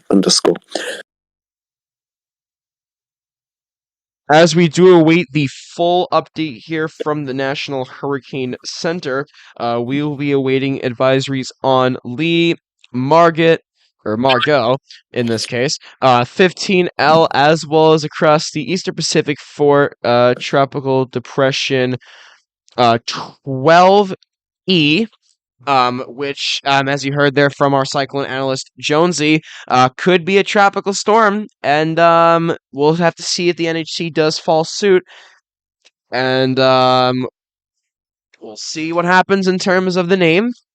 It will likely be named Kenneth, but you definitely cannot hold out any zero chances for Hone, although that's unlikely to occur, but we'll see what happens in 30 minutes. As we do approach the bottom of the hour here on Force 13, this is once again Force 13 Live. We're live covering post-tropical cyclone Lee, as it does near Atlantic Canada and is expected to make landfall potentially within the next hour and a half to perhaps even 2 hours. And we'll have to see if anything changes in terms of the advisory. This could be below hurricane status, and it may be a little bit generous for hurricane status, given the fact that the satellite and infrared presentation, as well as Dvorak estimations, as well as our estimations, are really not that impressive for the system right now. And we'll see what changes at the 11 a.m. advisory, 1500 UTC. We will be remaining with you guys live on the air up until landfall, and we will be remaining with you guys about an hour after landfall, and then we will be heading off the air for the day. We do hope to still have updates, sit reps, as well as other forms of information, which will be going out all across our socials throughout the day on Lee, and we hope that you have found this coverage well as informative for you guys, as well as the rest of the folks out there in Canada. Once again, to introduce myself, my name is Patrick. I am the current acting director of the United States team here at Force 13, and I am taking the reins here, covering, basically hosting this live coverage here on Lee, and I am joined by my live team, which is been consisting for a majority of the stream of Oscar, who has been pretty much here since the beginning. We've also been joined by Chris, as well as one of our Cyclone analysts in Jonesy. Make sure to keep your questions coming in, and we'll answer them to the best of our ability. Hurricane Alton Ebron says, I have another question. Is the Lee's cloud top temperature decreasing as Lee makes closer to landfall on infrared? We could take a look at infrared real fast. Let me pull up the infrared imagery on this system right now. And here it is. Let's see what we have. I definitely see that the cloud tops are becoming less impressive. I don't know if Oscar, you want to comment on that, but those cloud tops are definitely becoming less impressive. By the minute, you can pretty much clearly see that it just looks to me like there just appears to be some wide swath of greens. Not really seeing a wide swath of yellows and reds, especially near the center. It appears to be well removed away from the center, which is likely why there we really don't have enough confidence to say that this is at hurricane strength right now in terms of sustained winds. Do you have comments on that, Oscar? I would say this is to be expected, really. Undergoing transition. Has undergone the cloud transition at this tops. point. It is pretty much a bona fide extratropical cyclone. Well, yeah. Obviously, continuing that. Yeah, it's to be expected, really.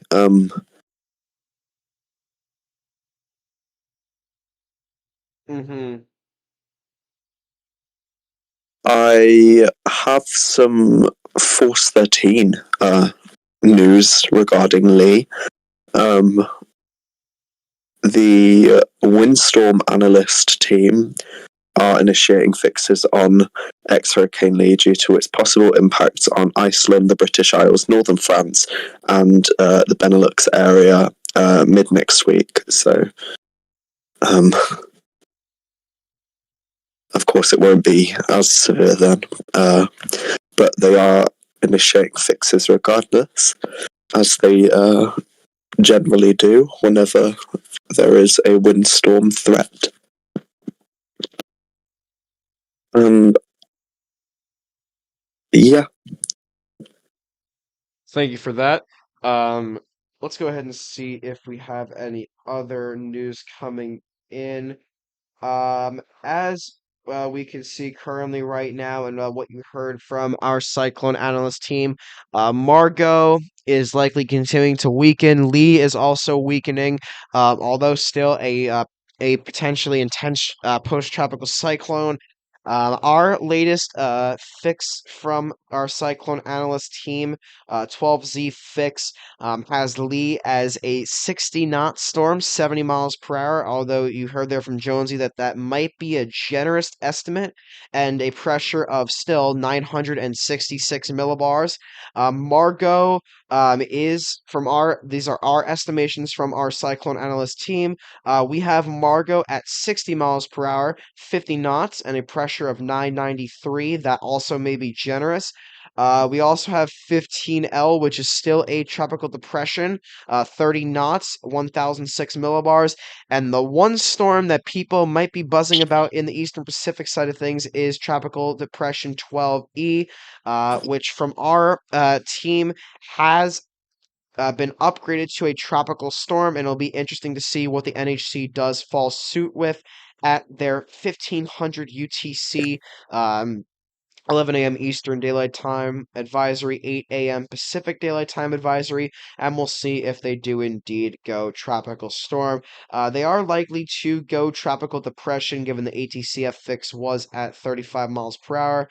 And the reasoning for 12E, recent Dvorak fixes from TAFB and SAB are T2.0 or 30 knots and a T1.5 25 knots respectively.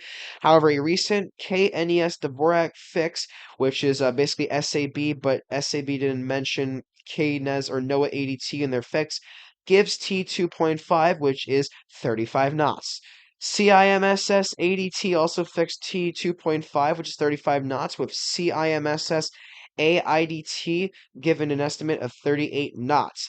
CIMS D Print gave an estimate of 31 knots. D Mint gave an estimate of 33 knots. SACCON gave an estimate of 37 knots, and both CIMSS ATMS Microwave and CIMSS SSIMS Microwave gave estimates of 34 knots each.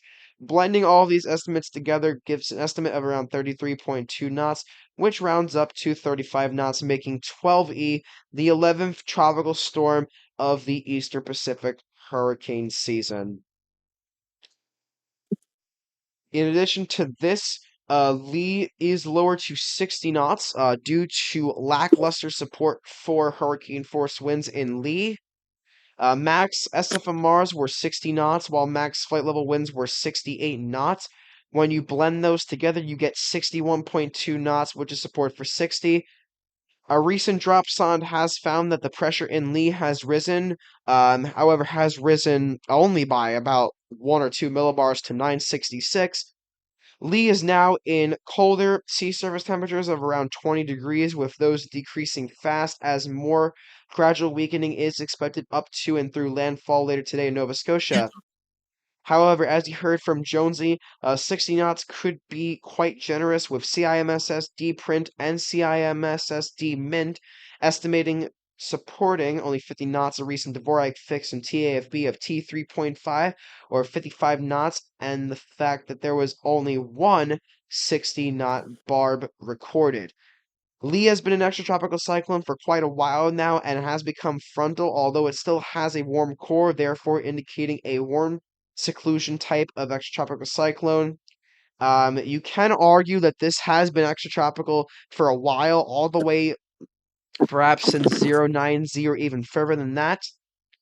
And our reasoning for Margot being 50 knots is based off of blending from CIMS D Print, CIMSS D Mint, and CIMSS 8IDT, and SATCOM with blending giving an estimate of around 51 knots, which is support for 50 knots, 60 miles per hour for Margot. Go ahead, Oscar. Hello. I'm just looking at radar here for Lee. And I'm not sure if that is the center. I'm not sure if it is picking up the center there. But it looks like it is pulling west, which is strange. It's not meant to be doing that. It's meant to be going east. Taking a look at the latest imagery there, you can kind of see that it is taking a slight westward wobble of that center. Um, Potentially a western wobble there. It does still appear to be going due north, but that actually is a little bit interesting to see there.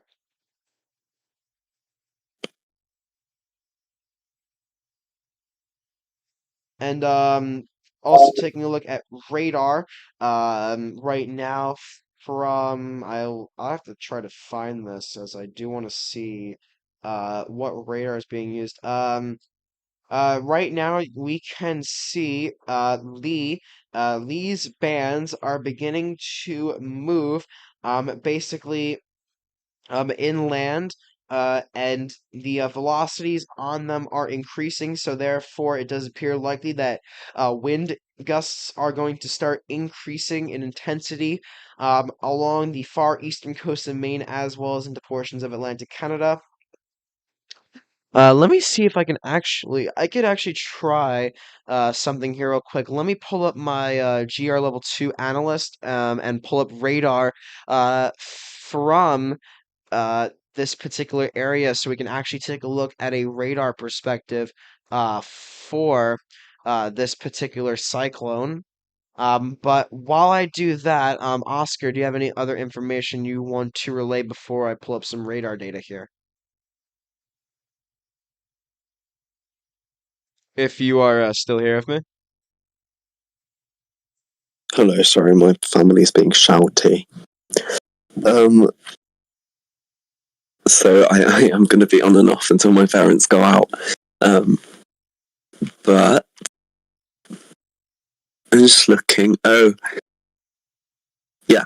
So there was some back and forward in the server, and I think wider within the weather community, whether 15L was actually a tropical depression, but it definitely is now. ASCAT has shown a proper circulation with 20 to 25 knot barbs. So, it's, undoubtedly a tropical depression.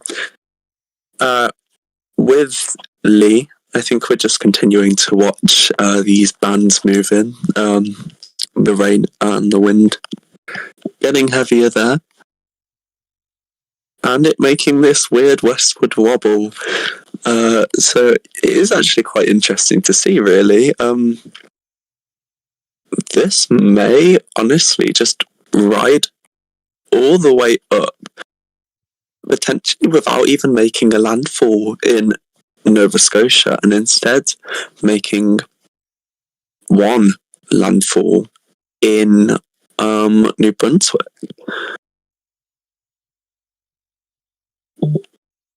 Yeah, absolutely. Definitely a good point to bring up there.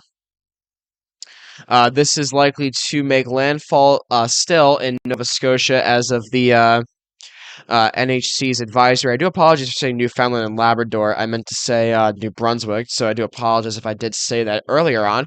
However, still regardless, you can see here live on radar right now, Lee. This is basically what is left of Lee right now in terms of radar.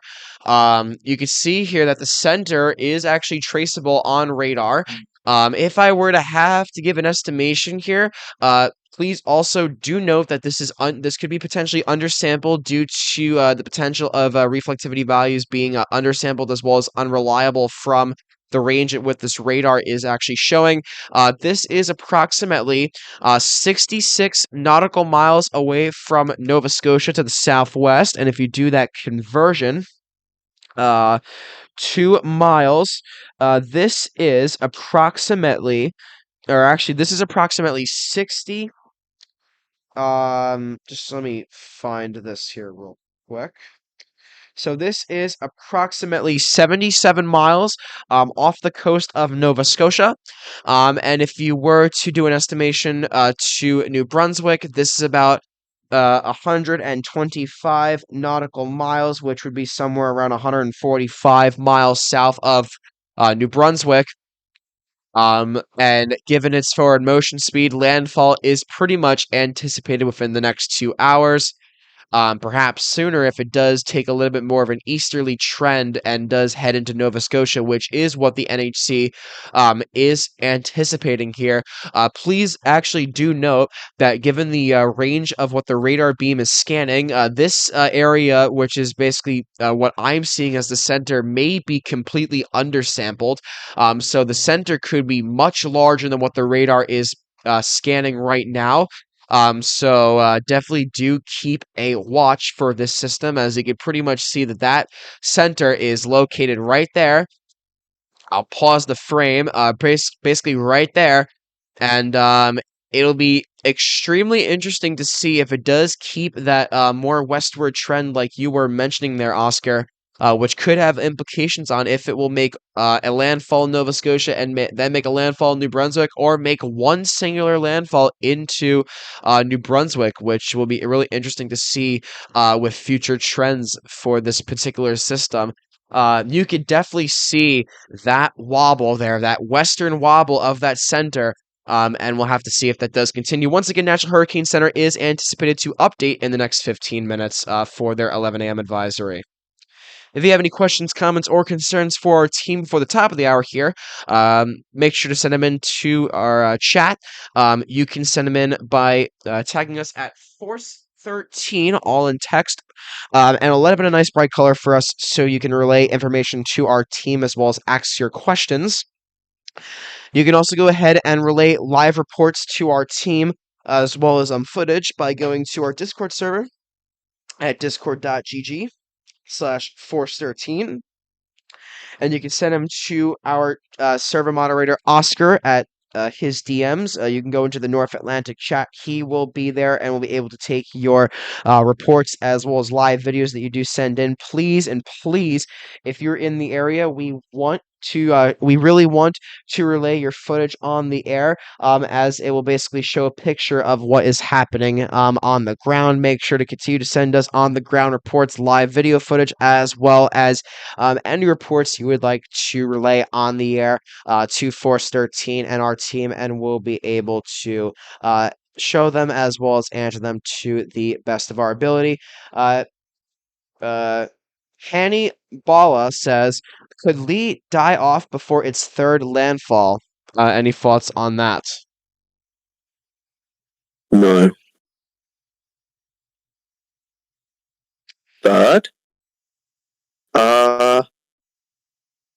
Well, no, it's not going to die off as an ex-Lee. At least Lee's influence will probably make it all the way over to the British Isles, albeit not as strong.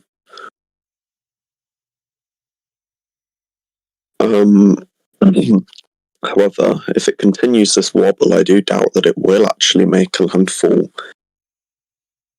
in Nova Scotia proper. I think it'll be more New Brunswick, but it remains to be seen. It could just as easily make an eastward wobble and then run into Nova Scotia. From there, it will then make an eastward turn, make landfall in Newfoundland, and then make its way over the Atlantic as an X and potentially bring some winds and rain to Western Europe. As I mentioned earlier, the storm analyst team from Force 13 are initiating fixes on Lee, as it remains to be seen whether it will have any impact. Is obviously on Canada and the northeastern United States, specifically Maine, who actually I'm going to go and check the power outages map on. I have a report coming in from our public server chat that some of the power outages along the immediate coastlines are reaching the 100% mark. which is definitely unfortunate here. Hurricane Alton Ebron, thank you for continuing to be a live viewer here for us on our coverage. Keep sending your questions in. Is the clouds in Connecticut associated with post-tropical Lee? You could take a look at some imagery right now, and yeah, this is an association with pretty much what is Lee and its frontal systems and other things like that. You can see how those lighter blue bands, which probably do indicate clouds, are basically overspreading the Connecticut area as well as Massachusetts and Rhode Island. So definitely a good observation there. Also, to quickly point out here across the rest of the tropical Atlantic, you can see there Margot looking absolutely like an extratropical cyclone. It really doesn't even look that impressive anymore. It looks very degraded. There is still, however, a central convective burst, which is a little bit more robust. So that is still likely a tropical storm. Not really extratropical, but still looks extremely extremely unimpressive compared to what it previously looked like um, on its earlier life. Tropical depression, 15L is still bubbling up convection, well away from the Lesser Antilles, and is expected to gradually intensify as it does head towards Bermuda and will make a sharp recurve out to sea into the northeast. And we'll be moving off well away from Bermuda, although high surf as well as rough seas can be anticipated. Let's go back to radar here real quick. As you can see there, that center is still approaching Canada right now. Although, Oscar, it's really interesting to note here that continued western wobble. I'm not 100% sure on if you could still see this, but that is still a very strong western wobble there.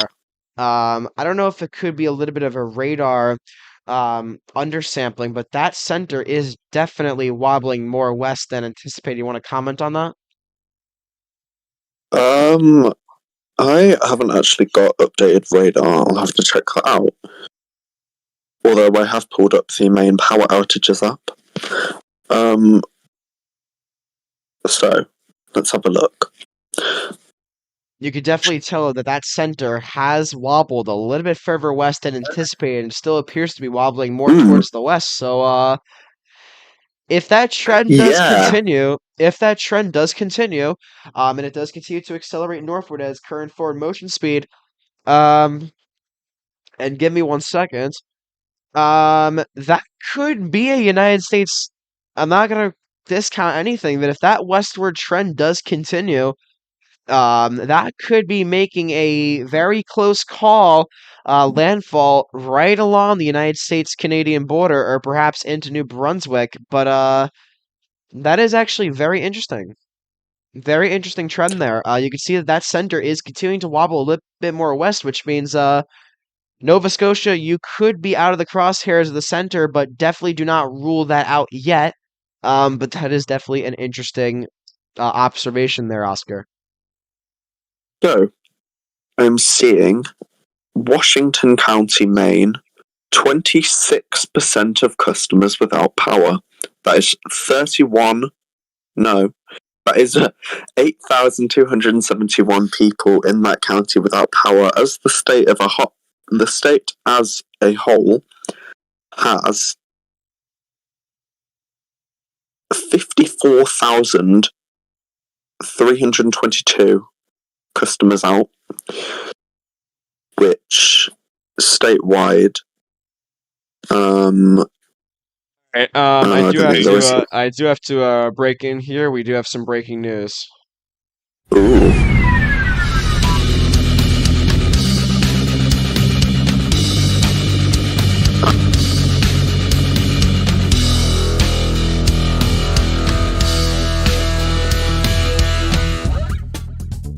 This is Force 13 live.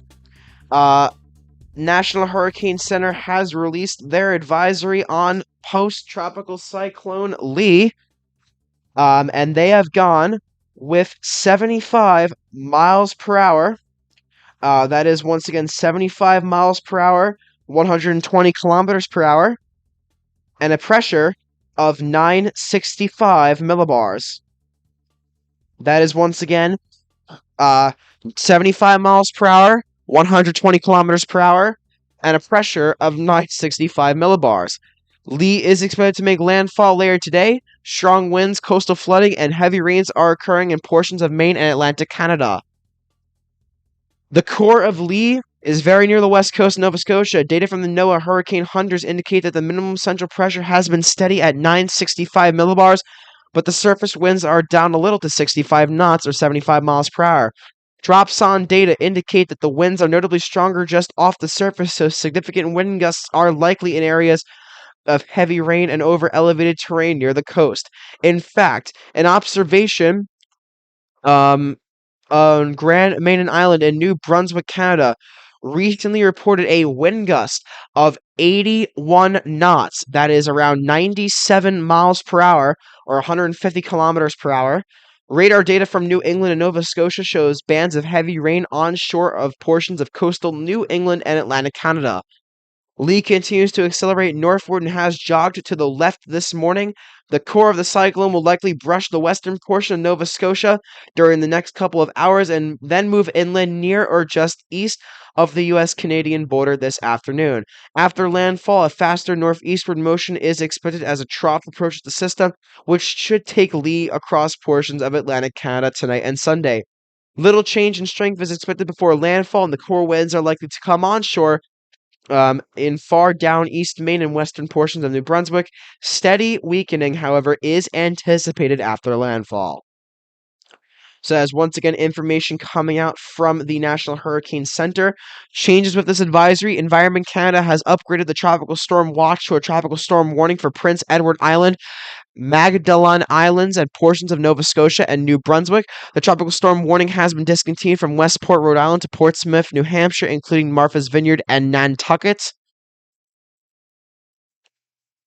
And we will pull up the latest NHC cone once that does indeed come out. Oscar, any other information coming from the National Hurricane Center that you would like to relay? Go ahead and relay the cone while I do pull it up.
Yeah, absolutely. Here's the latest National Hurricane Center forecast cone. They do have 75 miles per hour. And it does appear that the forward motion speed has actually dropped off from 25 to 22 miles per hour. However, still accelerating at quite a fast northward motion. This is likely to make landfall. In probably it's going to make landfall in New Brunswick. I think it's pretty much safe to say this will not be making landfall in Nova Scotia. It will scrape the far western tip, although you definitely can't rule out anything. However, just an absolutely massive wind field for this storm, with tropical storm force winds extending all the way to areas maybe even bordering upon the far northern tip of Maine, all the way down to perhaps even areas of Martha's Vineyard, Nantucket, Boston Harbor, even. So this has an incredibly massive wind field and is jogging a little bit to the west, as we've noted there, based off of radar and satellite presentation and imagery. However, um, the National Hurricane Center does actually anticipate that this system will likely dissipate as it reemerges over Atlantic Canada. However, as you heard earlier from Oscar and our wind storm analyst team, this system could reemerge over Atlantic Canada and could bring impacts to areas of Iceland. So it'll be really interesting.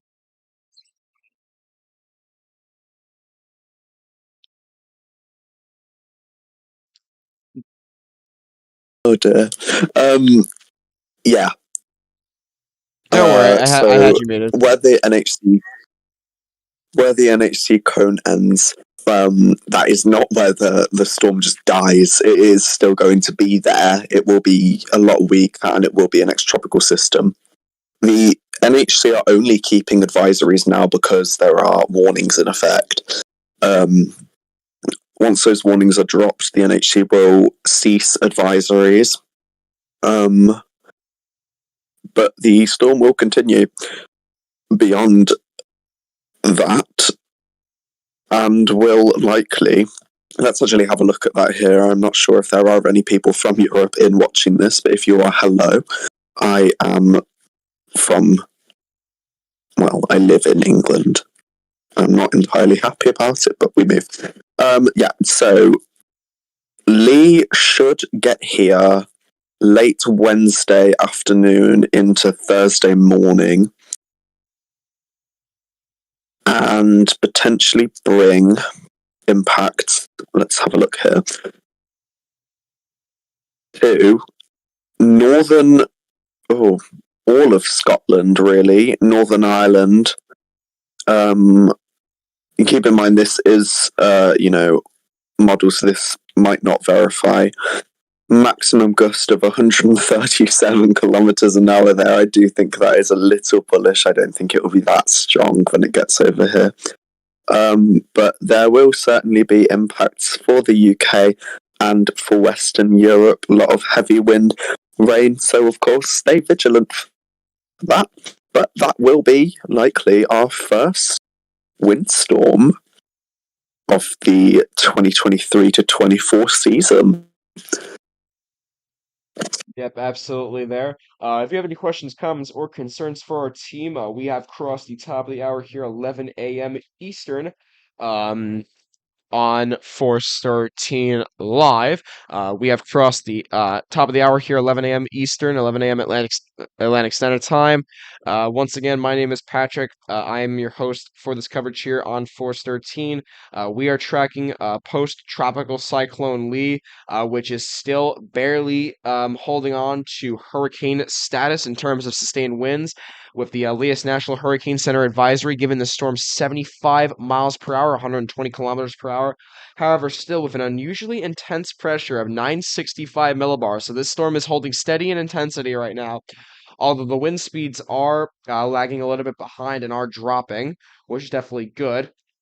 And that hurricane force wind field, like we've pointed out here, and we'll go back to the National Hurricane Center forecast cone. As you can see, hurricane-force winds are beginning to move onshore into portions of Nova Scotia as Lee nears closer to the coast.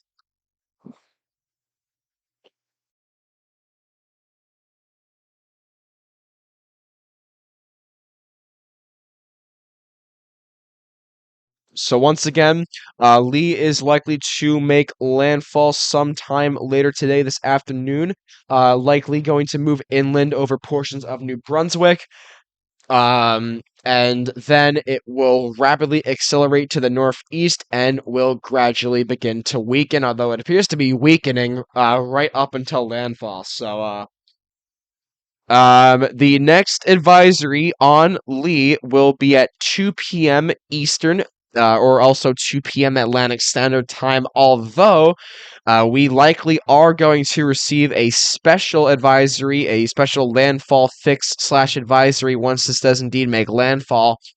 So that should be coming, based off of our latest estimations as well as current trends, should be somewhere in the next hour and a half to perhaps even 2 hours.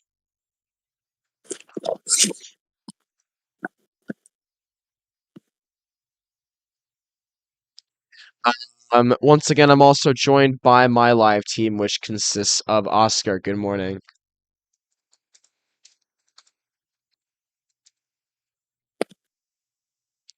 So once again, we are tracking post-tropical cyclone Lee, which is nearing the coast of Atlantic Canada, as well as bringing its impacts to Atlantic Canada and the interior northeast United States, including also mainly portions of eastern New England.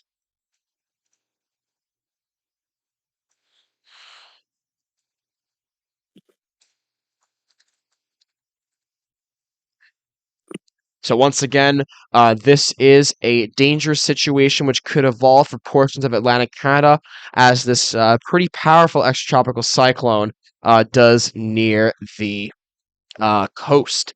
Although it is decreasing in terms of wind speed, in terms of wind speed intensity, this is still holding on as a pretty powerful post-tropical cyclone with a pressure of 965 millibars and is holding steady in pressure this morning.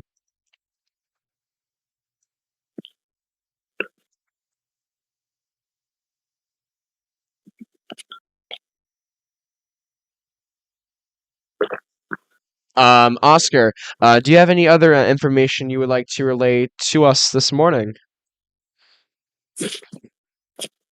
I think actually, and I'm not entirely sure, is that the latest CHC cone that Marley has posted?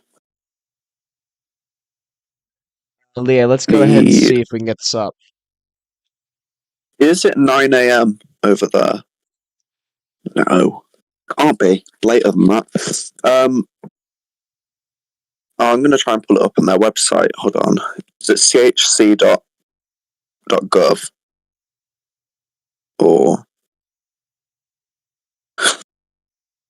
Canadian Hurricane Center? And here's the latest. Here's the latest cone from Environment Canada. They also do expect. They also do expect a landfall somewhere along the far western tip of Nova Scotia or into New Brunswick by around. I can't even. That says. That one there says 9 a.m. So I'm going to try and pull up the one from the website. Oh, that also says 9 a.m. Well, that's no help. Okay. That's a bit weird.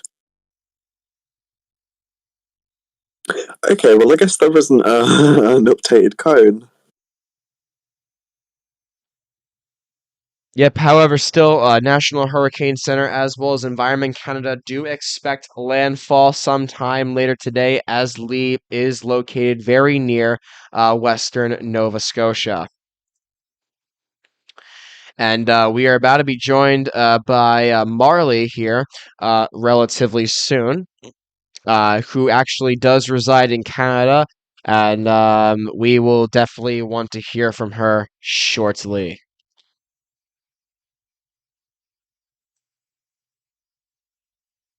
Indeed. I am going to have to head out shortly, which is unfortunate. Thank you. Also, before you head out, thank you, Oscar, once again for joining us for this coverage, and You're very welcome. hope you do stay well. And I may be back soon. However, if I'm not, goodbye from me. Please do feel free to join the Force 13 Discord server. Discord.gg/Force13. We'll be happy to say hi to you there. Keep sending in your comments and questions. Thank you very much for joining us. Thank you for having me, and stay safe. Goodbye. thank you, Oscar, once again for joining us. Really appreciate you being on coverage with us this morning. So I will now be here, Patrick, with you guys covering this storm, post-tropical cyclone Lee, for the foreseeable future, unless if I'm joined by one more of my team members. Hurricane Alton Ebron says, how much rainfall will areas get from post-tropical cyclone Lee? We'll have to. Let me go ahead and pull something up here real quick.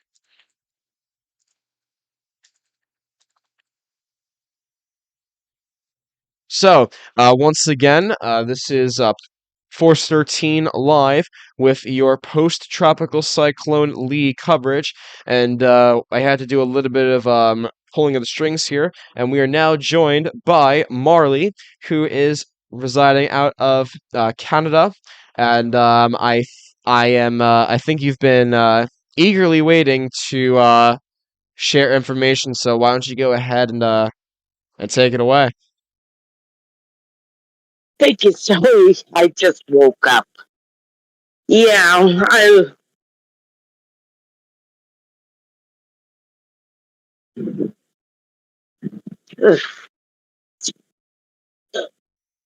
We seem to have lost you there, Marley.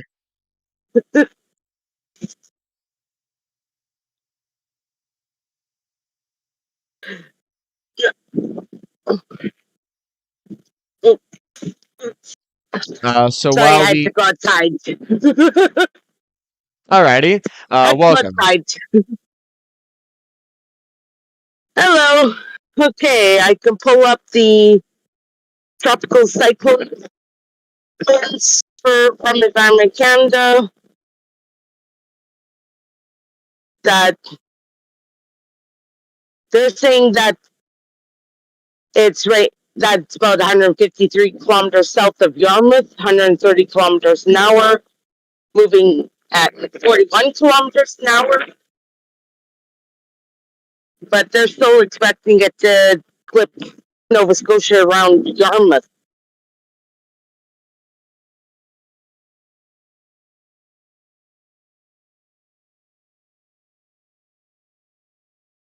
Yeah, absolutely. Definitely good points to bring up there. What do you feel are going to be the most significant impacts from this dangerous system? As I know that you do reside in the Canada area, and I would love for you to comment on what you could expect out of this particularly powerful system.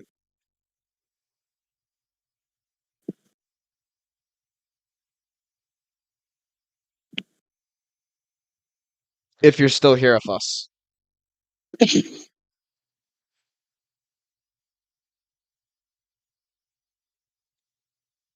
Sorry, my headphones decided to quit working. It's all right.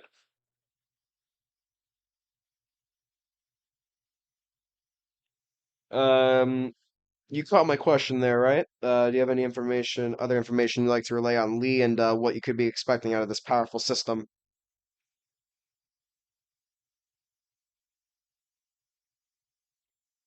Seems like Marley's headphones have quit on her again. I love technical difficulties.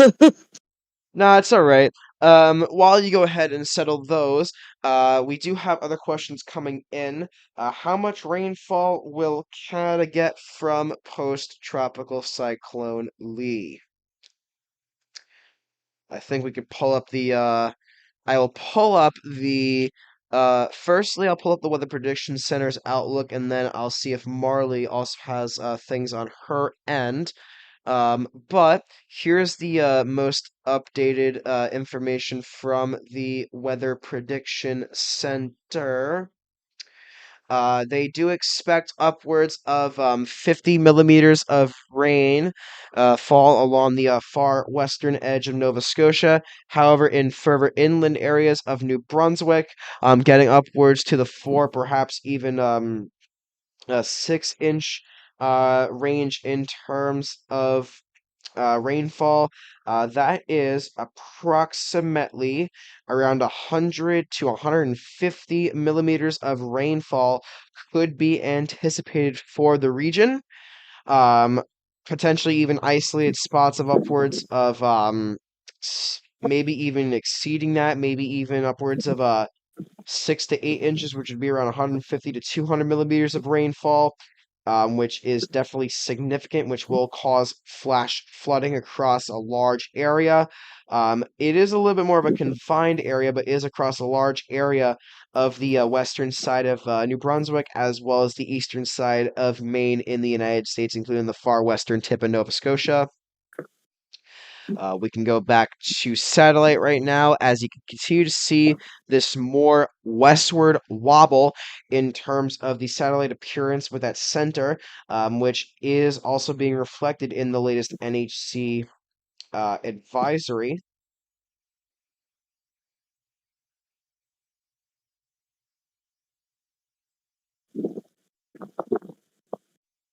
So once again, this is a powerful system.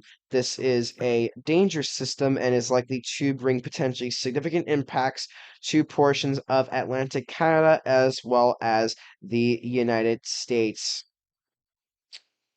Although it does appear likely that the center is going to pretty much move inland over New Brunswick before then rapidly accelerating northeast, and then we'll be crossing over Atlantic Canada and could potentially last longer than anticipated. I know our windstorm analyst team are now initiating fixes on this particular system, although it does appear probable that this could reform over Atlantic Canada, although the NHC does anticipate that the system will dissipate by then. We'll have to see what happens on that front. Marley, based off of what you've been seeing, when do you expect a landfall from this system in Canada? Probably about 3 p.m. or 4 p.m. Definitely in the afternoon. Absolutely. I know that our team have been indicating that based off of the latest observations, this could make landfall potentially even earlier than that, perhaps around the next 1 to 2 hours per se. Absolutely. It is accelerating at a quick pace to the north, so really you can't really rule out anything with this particular system. Although landfall is expected in the afternoon, and then an hour after that, we will be heading off the air, as we'll be remaining on the air for only about an hour after landfall, once landfall is called, and then we will then sign off for the day, and then we hope to have more updates on Lee as well as other areas around the wide world of tropics. We hope to potentially have a TWB later today. Perhaps even a live TWB later tonight. We'll have to see on that. But we are going to dedicate a little bit of this stream after landfall is called to the wide world of tropics, as well as go over all the models, as well as what they are currently thinking before we do it off the air later today. Once landfall is indeed called. Eastern Nova Scotia is expected to get also a strong area of surge as high tide is expected over the next few hours. So definitely look out for storm surge as well as coastal flooding along the coastlines there of Atlantic Canada. Marley, I know you have other information you might want to relay from Environment Canada. Have you been seeing any interesting trends from the agency there? And do you have any official information right now coming from Environment Canada in regards to Lee? Their tropical cyclone statement has not updated.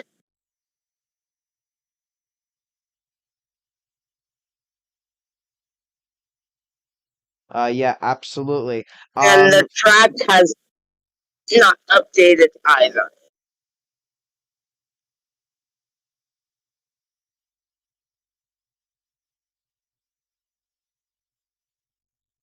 Yeah, absolutely, definitely good point to bring up there.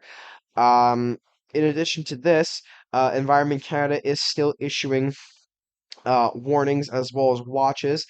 We can go over here real quick the latest watches and warnings for this system.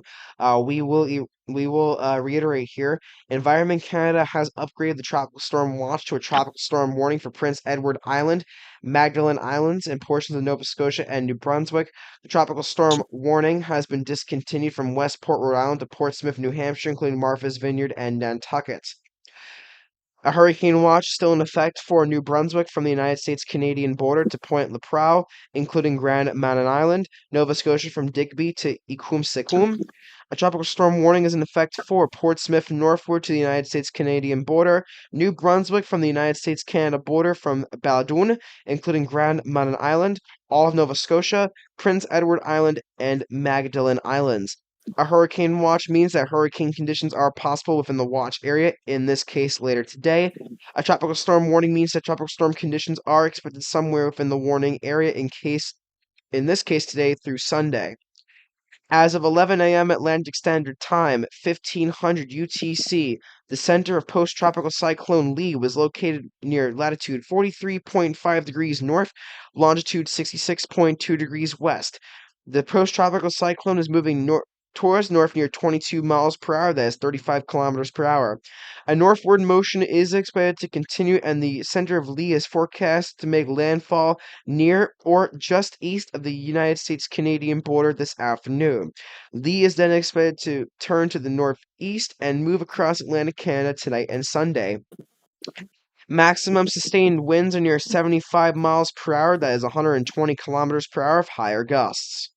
Lee is expected to be at or just below hurricane strength when it makes landfall later today. Weakening is forecasted tonight, and gradual weakening is anticipated through Sunday while Lee moves across Atlantic Canada. Hurricane force winds extend outward up to 140 miles or 220 kilometers per hour from the center, and tropical storm force winds extend outward up to 390 miles or 630 kilometers.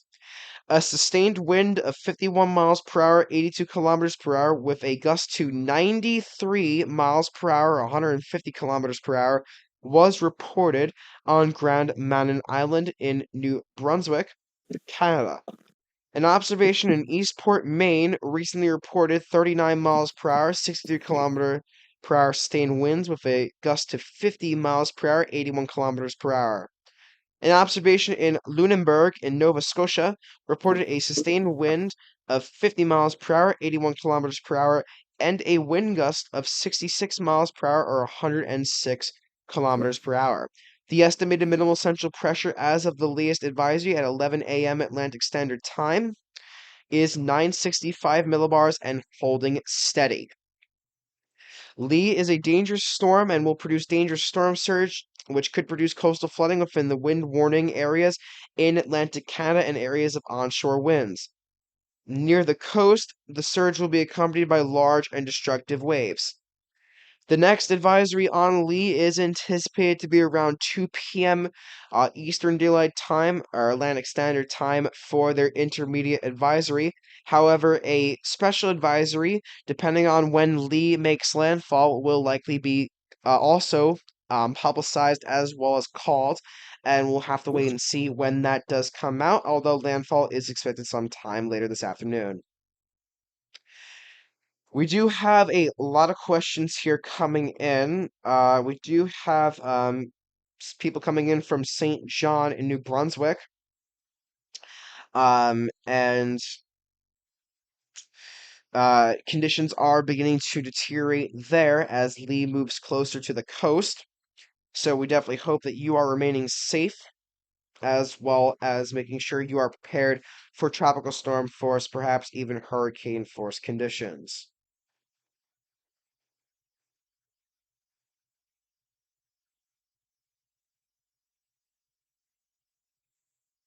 Let's go ahead and see if we can take a look at some other things here. In terms of satellite appearance, you can still see on the satellite appearance that Lee is still continuing to jog to the north. And is moving a little bit west of that forecast cone, as the NHC has also reflected. You can also see here that Lee is still looking like it is going to make landfall, potentially somewhere between the United States and Canadian border. Probably going to be making landfall somewhere in New Brunswick, before then accelerating rapidly off to the northeast, and then expected to gradually weaken by that point going into tomorrow. Let's go ahead and see if we can also once again pull up, and I'll see if I can do this here real quick. Let's see if we can pull up radar right now. Here is the latest radar imagery coming from the Caribou Main radar station, next Doppler radar station. There are actually a bunch of reports here we do have coming from Lee in Maine that I do want to go over here.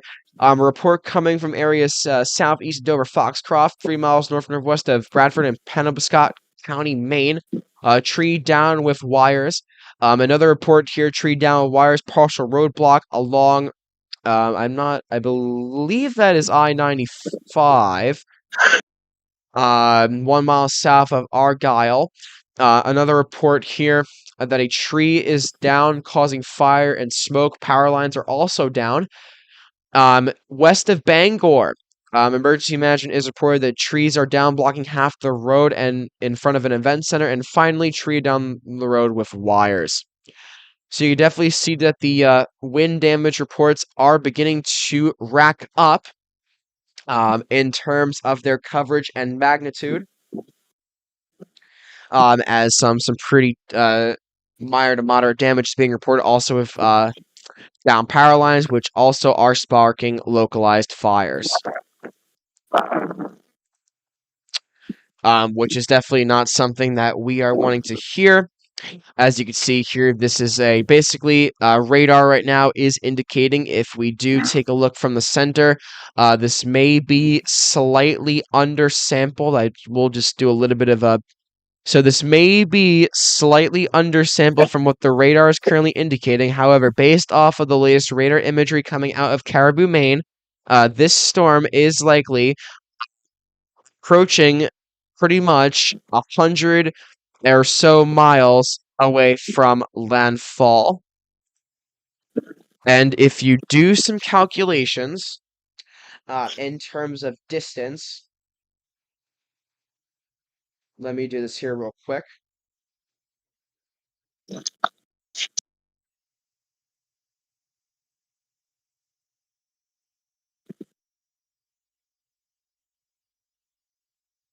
So if you are so basically, if you do take this into perspective here, I will see on what we'll see on what we got here. If you do take the latest calculations based off of the latest trends across all different fronts, this is likely, if we do the conversions here, This has about 105, 110 miles away from landfall. And if you do the conversions on this, I will just go back and do this conversion yet again. So if we do this conversion, this will likely mean that landfall is anticipated within the next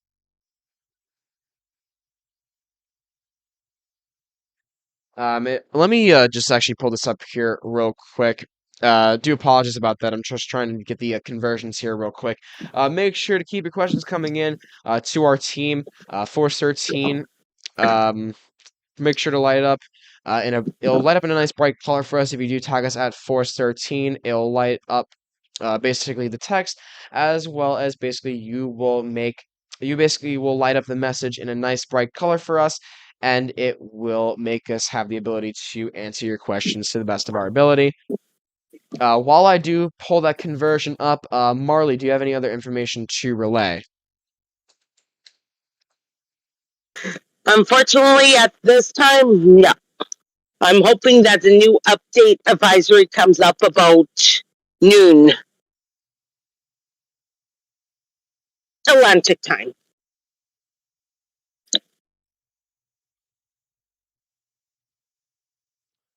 Thank you for that.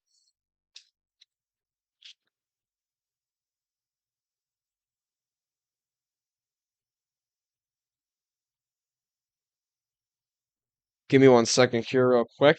Once again, if you are in the areas of Atlantic Canada as well as Nova Scotia, including New Brunswick, please do go ahead and take proper action.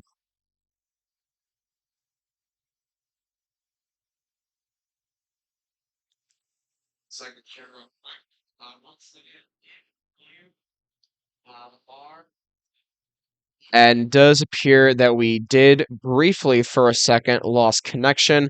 Once again, if you are hearing us right now, this is Force 13 live with post-tropical cyclone Lee coverage. I do believe we did have a little bit of a brief pause in connection. However, once again, my name is Patrick, live here with you guys, and I'm joined by my live team, which does consist of Marley, who does reside in Canada. I do believe we had a brief pause in the connection, so do apologize if there was a brief loss in connection there. However, once again, we are live tracking the coverage of this particularly dangerous storm.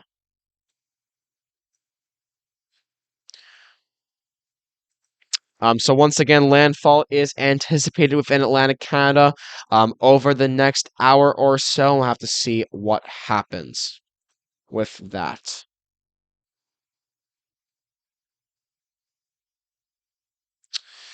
I'm still trying to pull up a conversion, see when this will be making landfall. I'm having a little bit of trouble on that. But I hope to get that sorted right away. However, regardless, if you do those conversions, this will likely be making landfall sometime within the next hour and a half to perhaps 2 hours, at the very minimum. If it does continue at this current forward motion speed. And this will be likely making landfall somewhere along the or just east of the United States-Canadian border. Although it will be interesting to see if it does keep up that westward shift in the track, as that could potentially spell some uncertainties regarding where this storm will actually be making landfall.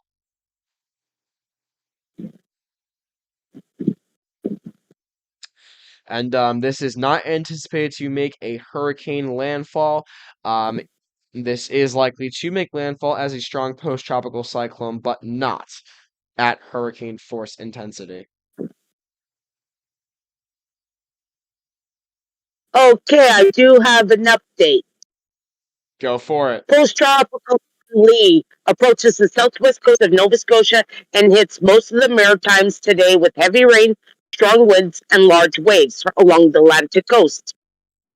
Area is near 43.1 degrees north, 66.4 degrees west, approximately 90 kilometers southwest of Yarmouth. Maximum sustained winds 120 kilometers an hour. Current travel north at 41 kilometers an hour. Minimal central pressure 967 millibars. Lee was officially declared a post-tropical storm early this morning and will move towards lurcher towards Digby, Yarmouth counties this afternoon. According to measurements taken aloft to Shearwater, the southeast winds were blowing at 70 knots at 900 meters. The Eddy Point Light Station on the northern tip of Grand Manan Island reported an unofficial peak wind of 81 knots. Most stations over western Nova Scotia near the Bay of Fundy reported gusts between 55 and 65 knots during the morning.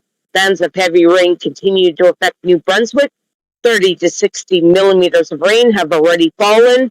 Winds will persist across the region today. Gusts of nearly 90 kilometers an hour were reported along the Atlantic coast of Nova Scotia from Halifax to Digby County. Gusts reached up to 116 kilometers an hour at the Halifax airport. Widespread power outages were reported across Nova Scotia and New Brunswick. High waves of 6 to 12 meters are propagating off the Atlantic coast of Nova Scotia. Coastal flooding was reported in some areas due to high tide this morning. Thank you for that, Marley. Make sure to keep your questions coming into Force 13 live as we continue to track the progress of post-tropical cyclone Lee. Lee has a northwest movement in the track. If we look at satellite, you can definitely see that more westerly or perhaps even northwesterly wobble in the center, which is probably a reason why the NHC also has their forecast cone with it pretty much skirting the western tip of Nova Scotia, not really making a landfall along it, but perhaps staying offshore and then making just one singular landfall in New Brunswick as of the latest NHC advisory cone, as well as taking into account with what current trends have. And we can take a look quickly back at the NHC forecast cone. As you can see here, latest NHC forecast cone does have this storm pretty much right along the fringe of Nova Scotia. And then this storm will likely make landfall sometime later on this afternoon. And will likely be making landfall somewhere along the United States-Canadian border. However, it appears off the latest NHC forecast cone that this will likely be making landfall somewhere in New Brunswick along the southern coast. And once again, landfall is expected relatively soon, perhaps in the next hour or two. And we'll be remaining with you guys live on the air up until landfall. If you have any questions, comments, or concerns for our team, make sure to send them into the comments section down below. You can tag us at Force13, all in text, and it'll light up in a nice bright color for us so we can relay our information live on the air.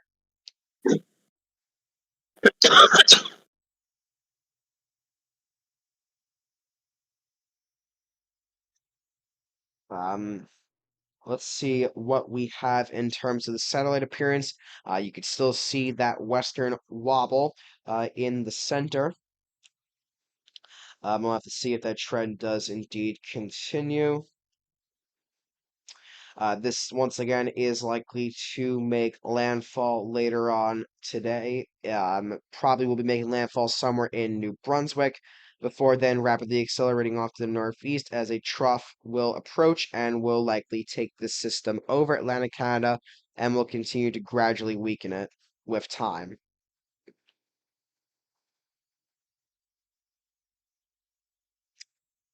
And once again, keep your questions coming into Force13 Live. You can tag us at Force13 on text. It'll basically come up in a nice bright color for us, and we'll be able to answer your questions live on the air. You can also become a member of our Discord server by going to discord.gg or /force13.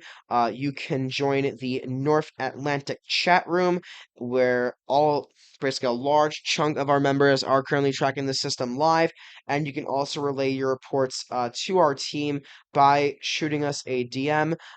You can shoot a DM to me at my handle. My handle on Discord, if you do want to relay reports, is going to be WX_Fitz2024, or you can relay your live footage as well as live feeds to one of our server moderators, and they'll be able to direct it to the right individuals to put your basically your information / live reports so on the air. And we'll make sure to relay your information as well as show potential live footage coming from you guys if you do decide to relay it to us on the air. If you guys do indeed send it through our Discord server, once again at discord.gg/Force13. Hurricane Alton Ebron says, was there a storm that made the same post-tropical track as Lee now in history? One that does come to mind, I'm not 100% sure on this, but I do know that, and I'll pull up an advisory archive for this. You guys all may remember back from last year with Hurricane Fiona, which was a large and powerful extratropical cyclone that did make landfall somewhere in the same particular regions as this is making landfall right now. Pretty much is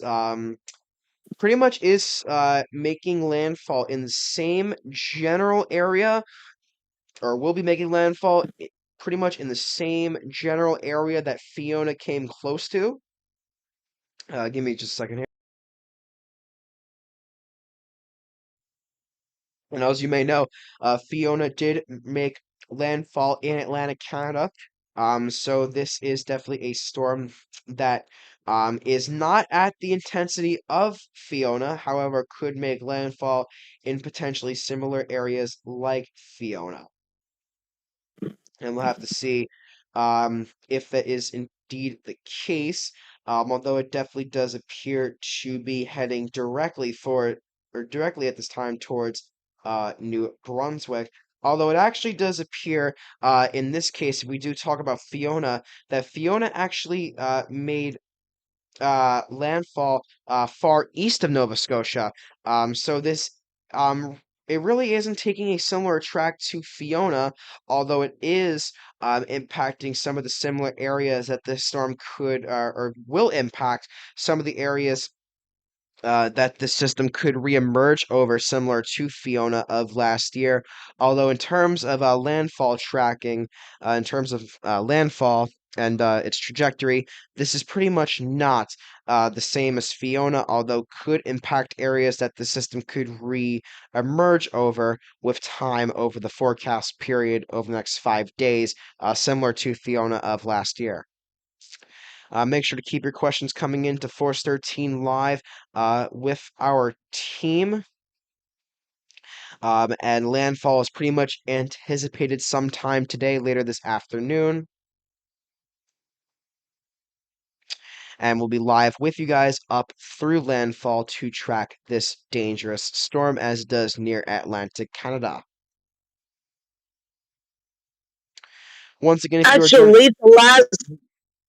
Actually, the last hurricane that hit that same area was actually Hurricane Ginny in 1963.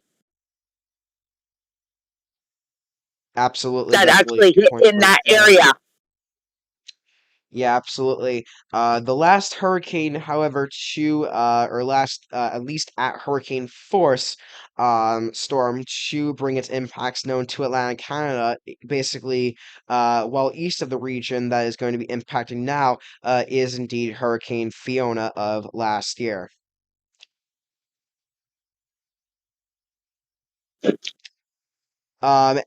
What are our current thoughts on not the invest, but the area of interest in the Atlantic?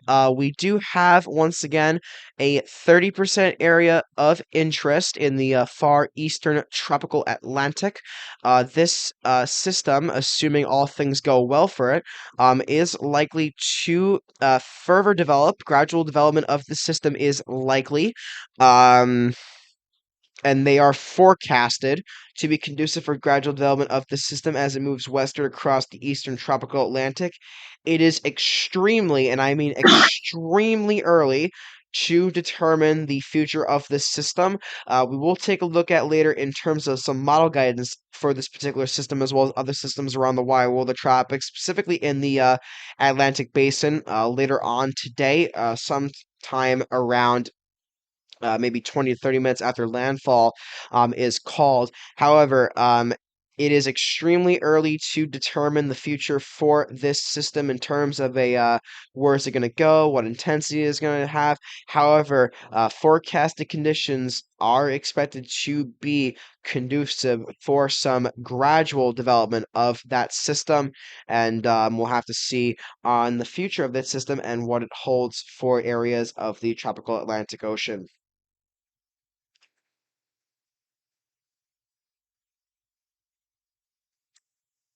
But it also could be noted here that off of the latest National Hurricane Center forecast cone, it does appear that the NHC has the center a little bit closer to land than the visible appearance does show. So it looks like it's closer than visible and radar. So, hello, Jonesy. Welcome back. It'll be interesting to see what happens because of that, but it remains to be seen if it will make a landfall in Nova Scotia or not. It's definitely going to make a landfall in New Brunswick as it heads into the Bay of Fundy.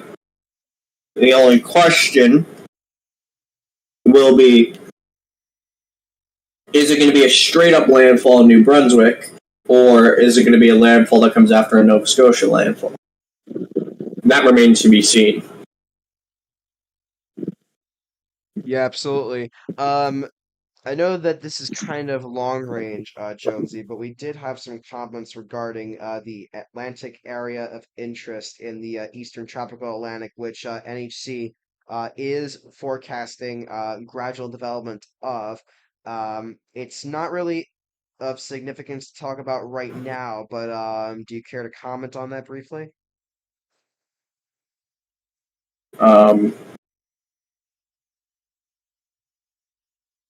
Well,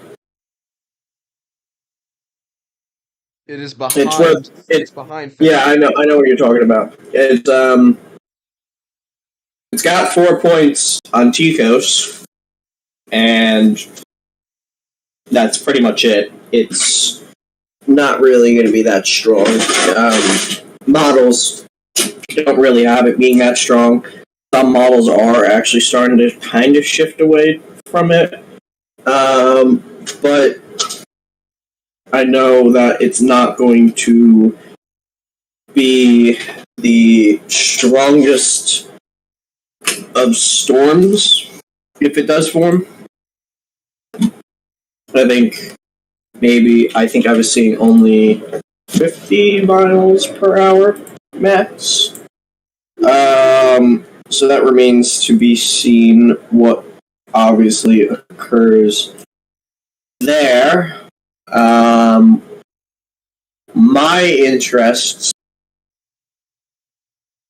is obviously later on down the line with that gets okay, so that's in the silly range.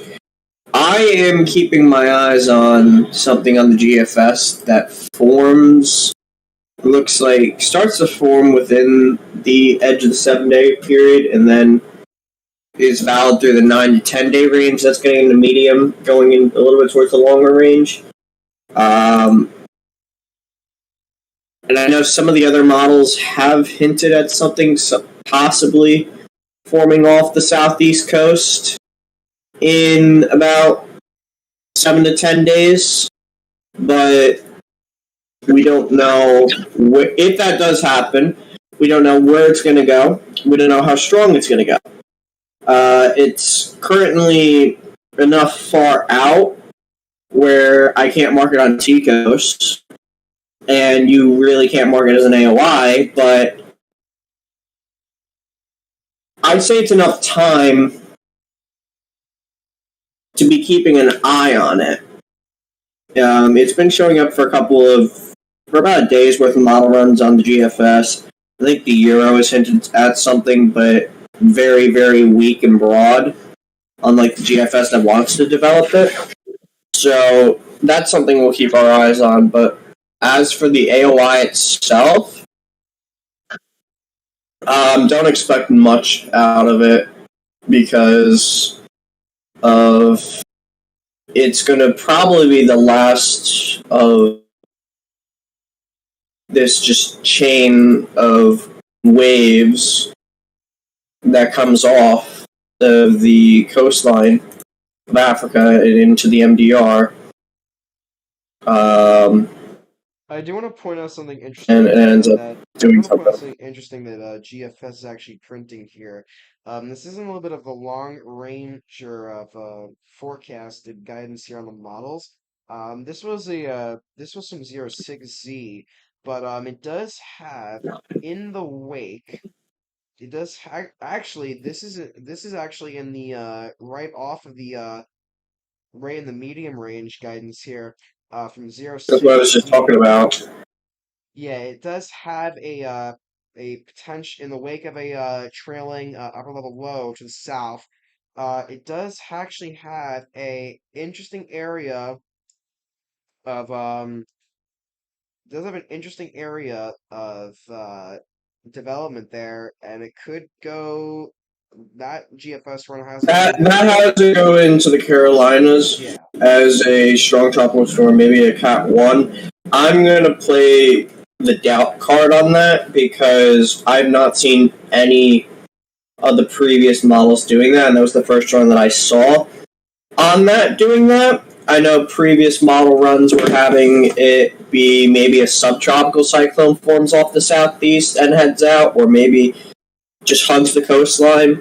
I know from the GS and the Euro and the Canadian, I believe the 0Z GFS actually had that forming there, and then it goes off over towards eastern Long Island and Rhode Island as probably a subtropical cyclone. So I'm not really sure exactly what that's going to do.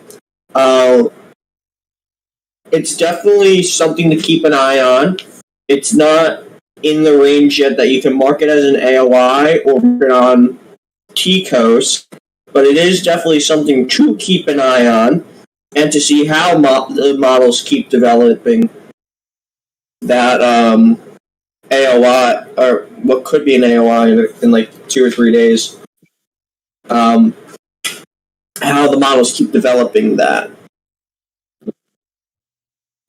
I know we also. So I'm not gonna sound any alarms yet on that, but it is something to keep an eye on.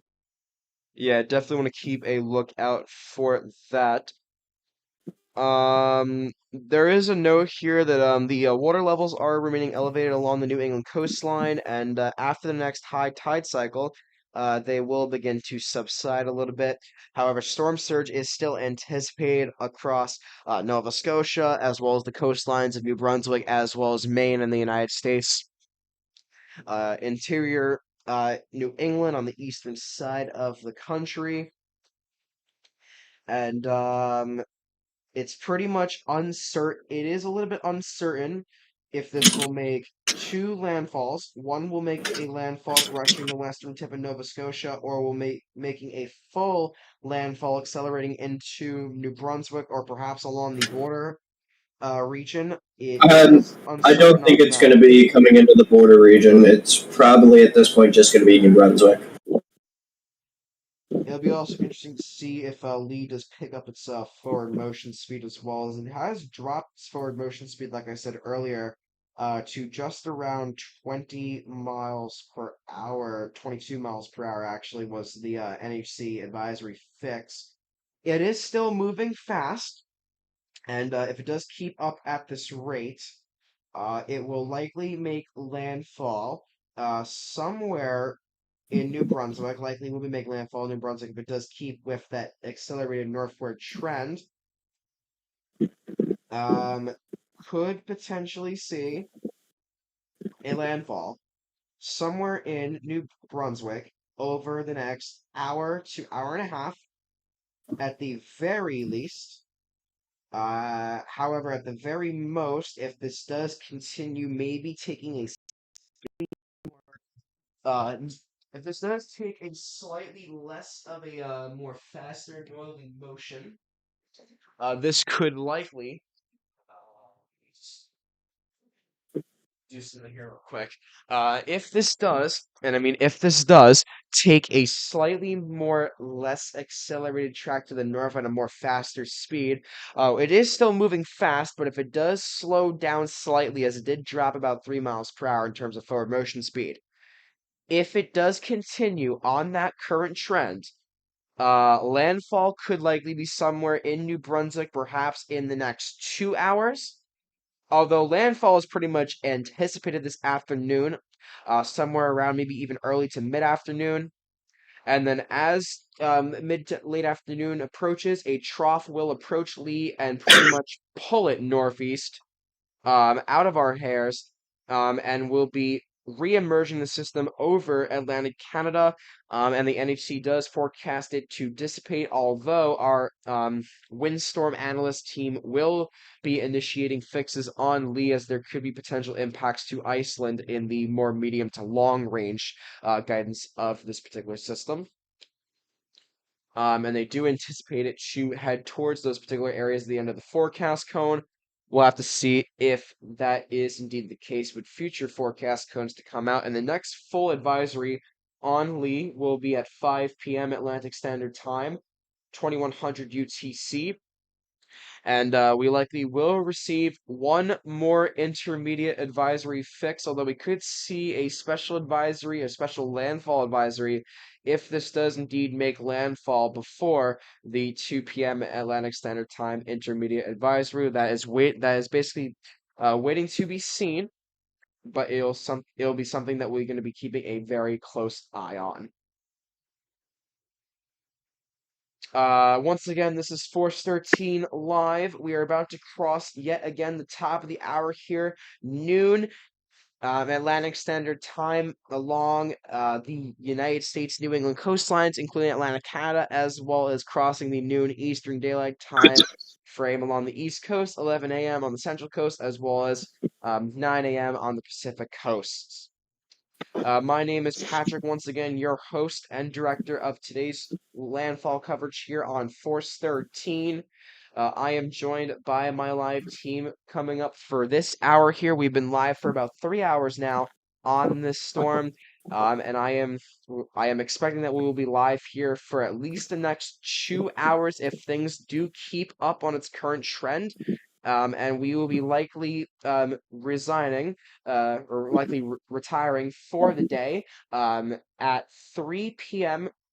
Atlantic Standard Time if things do go to current trends like we are seeing. As landfall is expected sometime later on this afternoon, perhaps even early to mid-afternoon, and then we will have a 30-minute dedication to the models right around the 30-minute mark before we do head off the air, somewhere around the 2:30 to 3 p.m. Eastern Daylight Time frame for this coverage on Lee. I am joined by my live team for this hour, which is going to be consisting of one of our cyclone analysts, Jonesy, as well as Marlene, who is residing in the Canadian region. Do you have any updates from us on Lee currently right now, and what are you seeing with this particularly powerful system? Sadly, sorry. Sadly, I'm on the other end of the country, so I don't see direct impacts from Lee right now because I'm on the other end. I'm talking about the satellite appearance of Lee, not in terms of direct impacts, but more of like a visual Satellite. appearance. Lee's definitely looking impressive. Depends on where you put the center, but you can really see the center circulation that's pretty large because I'm looking at Zoom Earth. Yeah, Lee is a large and And powerful they're still calling for a Nova sorry. Scotia landfall. NHC does forecast a Nova Scotia landfall, although there is a little bit of uncertainty regarding that given the more westward trend in terms of visible and satellite appearance. So this is likely to make landfall in New Brunswick solo or solely. I don't expect a Nova Scotia landfall if trends continue. However, landfall is likely in New Brunswick pretty much in the next hour to hour and a half if things do keep up. This is approaching the coast right now. I will pull up radar once again on this system. I'll pull up radar here real quick. You can see here's the radar imagery right now. Basically coming out from Caribou, Maine, the next radar station, basically along the United States-Canadian border in Caribou. Taking a look, basically looking at satellite, and basically assuming this is undersampling from the radar. If I were to pinpoint where the center is right now, it appears to be just near that central convective burst that's being evident by the radar, though really don't take this into really take this with a grain of salt given the fact that this could be a little bit undersampled. If this is correct in terms of its position, this is now approximately 80 miles or so away from landfall. This is about 80 to 85 miles away from landfall right now. And if it does keep up with those current trends, and this is moving at around 25 miles per hour and does have around 80 to 85 miles to go, expect around maybe at the very least 90 minutes till landfall. Perhaps even a little bit later than that. However, still, landfall is anticipated early on this afternoon, perhaps even into the mid-afternoon. And then the system will likely reemerge over Atlantic Canada over the next 48 to 72 hours, before then gradually weakening with time going into tomorrow and then eventually on to future points of the forecast period. Once again, this is Force 13 Live. We have now officially crossed the top of the hour here, 12 p.m. Atlantic Standard Time, also Eastern Daylight Time on the East Coast of the United States. Once again, you are taking a live look at the satellite imagery for post-tropical cyclone and powerful post-tropical cyclone Lee as it does near the Canadian Maritimes and will be making landfall somewhere along the coast of New Brunswick over the next 90 minutes or so. It also will be interesting to see if it does keep up with that more westward trend and could potentially make a landfall somewhere close to the southwestern side of the coast in New Brunswick. As you heard from our cyclone analyst team in Jonesy, really don't expect a United States landfall or perhaps even a border region landfall. This is likely to continue to accelerate north, perhaps even a little bit more to the north-northwest. However, will still remain on a generally due north track and course towards New Brunswick and Canada. Once again, my name is Patrick, and make sure to keep your questions coming into Force 13 Live by sending us a message at Force 13, all in text. It'll light up in a nice bright color for our team to answer them for you in due course. Make sure to also send your observations live on the air to our Discord server at discord.gg/Force13. You can relay your reports to our server moderators, and they will be able to send your information to the correct people to relay your live footage as well as other live reports on the air. Once again, to reiterate the watches and warnings currently in effect, I will go ahead and do that shortly, as well as other important information on Lee. Lee is expected to make landfall today. Strong winds, coastal flooding, and heavy rains are occurring in portions of Maine and Atlantic Canada. As of the 11 a.m. Atlantic Standard Time Advisory, or 1500 UTC, Lee is currently located at 43.5 degrees north, 66.2 degrees west, or about 105 miles, 170 kilometers southeast of Eastport, Maine, United States, as well as 150 miles, or 240 kilometers west-southwest of Halifax, Nova Scotia. Maximum sustained winds are at 75 miles per hour, or 120 kilometers per hour, and a present movement north, or 350 degrees, at 22 miles per hour, or 35 kilometers per hour. Minimum central pressure measured by recon as well as estimated by NHC, is 965 millibars, or 28.50 inches. Environment Canada has upgraded the Tropical Storm Watch. To reiterate once again, they have upgraded the Tropical Storm Watch to a Tropical Storm Warning for Prince Edward Island, Magdalen Islands, and portions of Nova Scotia and New Brunswick. The Tropical Storm Warning has been discontinued from Westport, Rhode Island to Portsmouth, New Hampshire, including Martha's Vineyard and Nantucket. A hurricane watch is still in effect for New Brunswick from the U.S.-Canada border from Point Lepreau, including Grand Manan Island, Nova Scotia from Digby to Ekum-Sekum. A tropical storm warning is in effect for Portsmouth northward to the United States-Canadian border, New Brunswick from the United States-Canadian border to Belladune, including Grand Manan Island, all of Nova Scotia, Prince Edward Island, and Magdalen Islands. A hurricane watch means that hurricane conditions are possible within the watch area, in this case later today. A tropical storm warning means that tropical storm conditions are expected somewhere within the warning, in this case today through Sunday. At 11 a.m. Atlantic Standard Time, the center of post-tropical cyclone Lee was located near latitude 43.5 degrees north, longitude 66.2 degrees west. This is moving to the north near 22 miles per hour. A northward motion is expected to continue, and the center of Lee is forecast to make landfall near or just east of the United States-Canadian border this afternoon. Lee is then expected to turn towards the northeast and move across Atlantic Canada tonight and Sunday. Hurricane force winds extend outward up to 140 miles, 220 kilometers from the center, and tropical storm force winds extend outward up to 390, 400 miles, or around 630 to perhaps even 650 kilometers out from the center.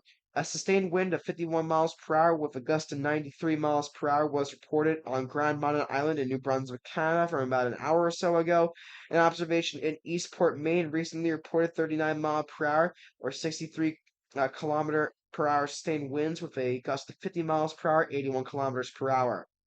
In Lunenburg, Nova Scotia, reported a wind gust of 66 miles per hour, 106 kilometers per hour. Wind. Hurricane conditions are possible in the hurricane watch area in areas of Atlantic Canada later today. Tropical storm conditions are occurring along the coasts of Maine and Nova Scotia and will spread northward within the tropical storm warning areas today and tonight. The strong winds are leading to downed trees and power outages. Tropical storm force gusts are likely to continue on Cape Cod for a couple of more hours. Swells generated by Lee are affecting the U.S. Virgin Islands, Puerto Rico, Hispaniola, the Turks and Caicos Islands, the Bahamas, Bermuda, the east coast of the United States, and Atlantic Canada. These swells are likely to cause life-threatening surf and rip current conditions. Please consult products from your local weather office. Through tonight, Lee is expected to produce rainfall amounts of 1 to 4 inches or 25 to 100 millimeters over far eastern Massachusetts, eastern Maine, as well as western Nova Scotia and New Brunswick. This could produce a localized urban and small stream flooding, with some which could be significant. Water levels remain elevated along the New England coast and will begin to subside after the next high tide cycle. For information specific to your area, please see products issued by your local National Weather Service Forecast Office. And the next full advisory on Tropical Storm Lee, or not Tropical Storm Lee, post-Tropical Cyclone Lee, although it could likely be at Tropical Storm intensity by that point, will be at 5 p.m. Eastern Daylight Time, the next full advisory, and the next intermediate advisory will be at 2 p.m. Atlantic Standard Time, or perhaps even sooner if landfall is called before that point. Once again, my name is Patrick, or Fitz, and I am joined by Marley. We'll be here with you guys up until landfall.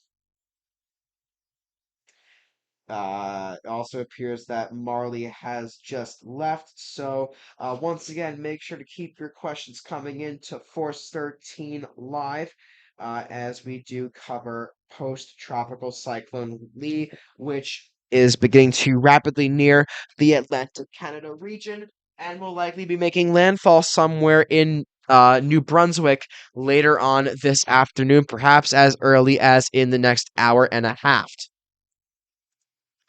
Looking back live at radar to give another updated estimation based off of radar data, if we do take into account the radar imagery, and also assuming that this is being undersampled slightly, the center right now is currently located about more so 90 to perhaps even 95 miles away from the shore of New Brunswick.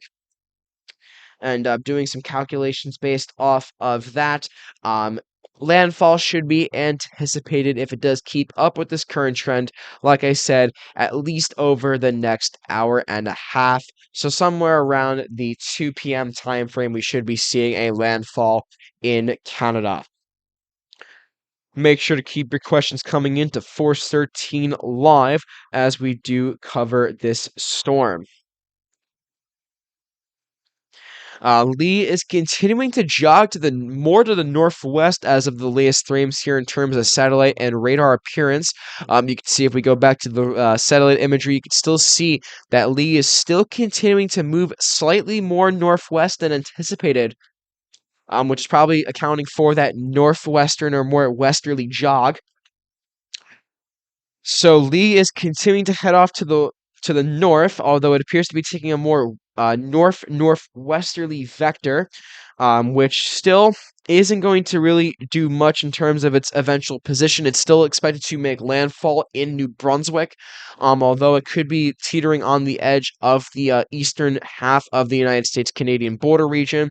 We'll have to see what happens on those particular fronts as this system does near the Atlantic Canada coastlines and will continue to bring potentially significant impacts to a large area of Atlantic Canada as well as Maine, including other areas adjacent of eastern New England in the United States.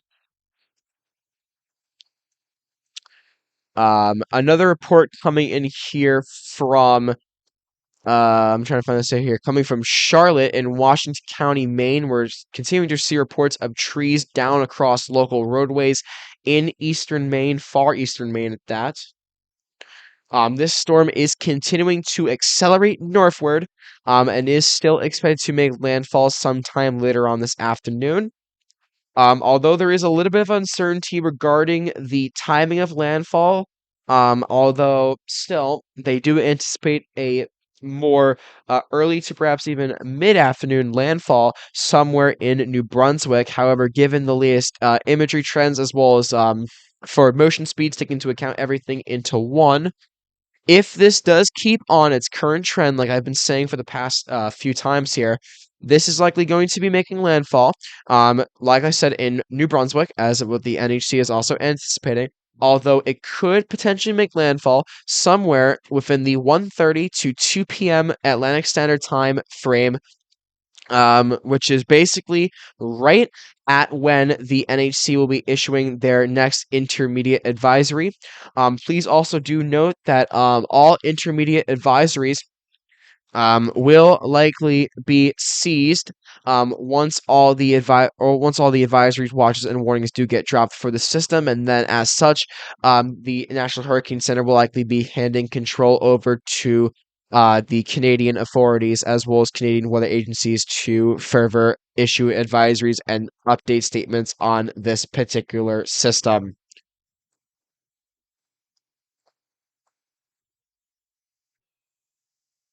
You can still send in your comments to our team live on the air right now by tagging us at Force13, all in text. It will light up in a nice bright color, and we'll be able to answer your questions for you in due course. To once again go over the latest information on our estimations here from our Cyclone Analyst team, we are still running with it.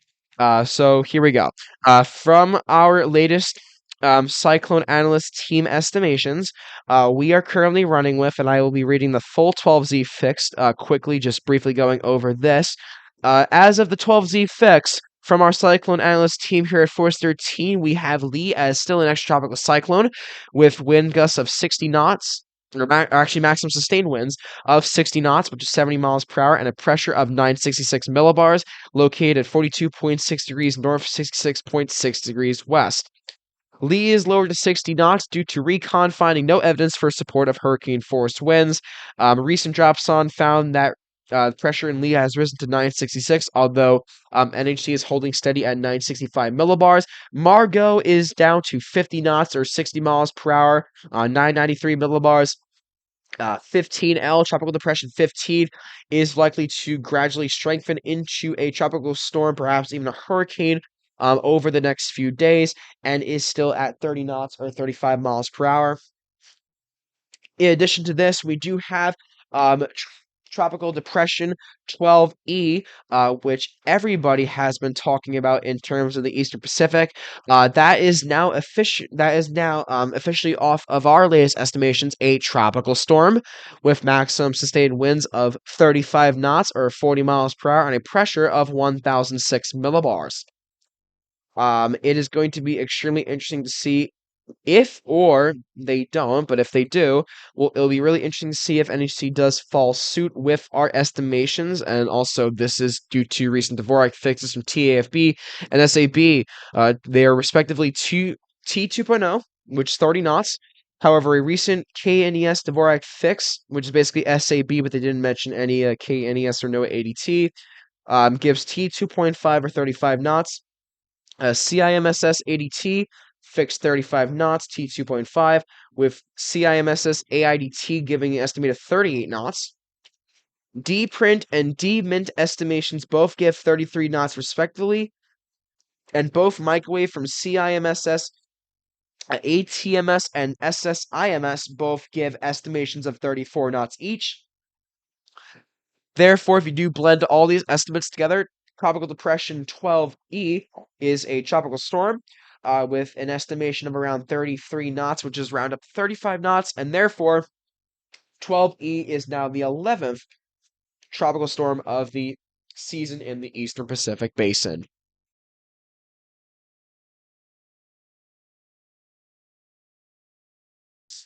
So once again, that is the latest information coming from our Cyclone Analyst team. Once again, to reiterate, as of the 12Z fix.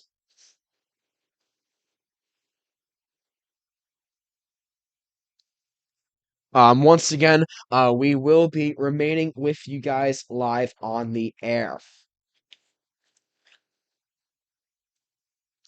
We're gonna go ahead and I'm gonna go ahead and take a quick break here.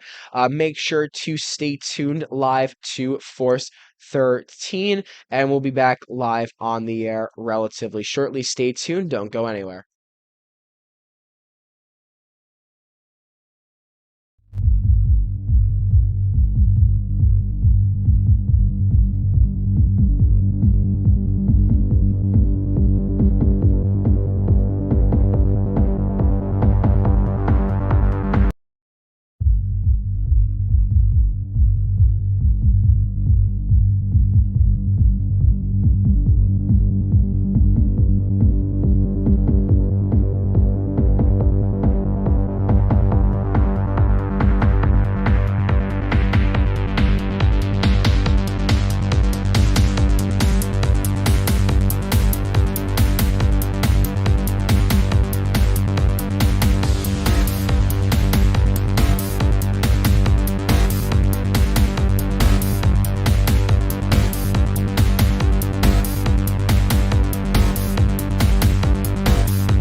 You are continuing to watch Force 13's live streaming service.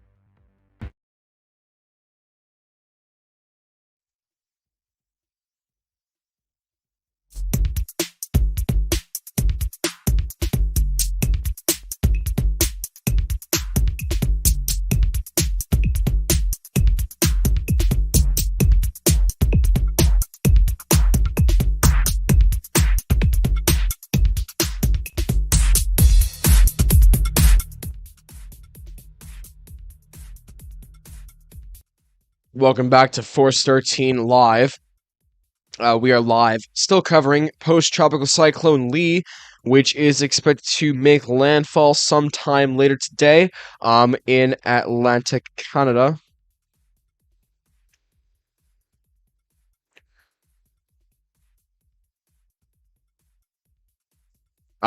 So we are currently live right now covering this particular system, which is nearing Atlantic Canada.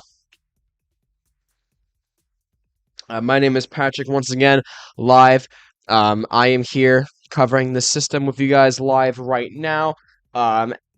I do want to point out here that after a discussion with our board of directors, we have gone ahead and decided that instead of continuing to run future landfall coverage, we are likely going to have several updates to go on our channel, basically right at landfall.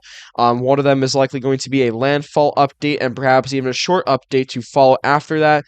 We do want to conserve our resources as well as conserve for future live coverages that may be needed. However, once again, we are likely to then head off the air at the top of the hour. We will go through at the bottom of the hour here some model guidance across the tropics. Atlantic, Eastern Pacific, as well as elsewhere across the wide world of tropics, and then we will be heading off the air at approximately the top of the hour, and then we are likely to have further updates on this system. If you have any questions, comments, or concerns for our team, please go ahead and send them into the comment section down below. And our team will be able to answer them for you in due course. Make sure to tag us at Force13 all in text. Just do bear with me here real quick as I'm trying to just do something here real quick in terms of behind the scenes stuff. However, you are currently looking live at a satellite imagery of post-tropical cyclone Lee as it does near Atlantic Canada.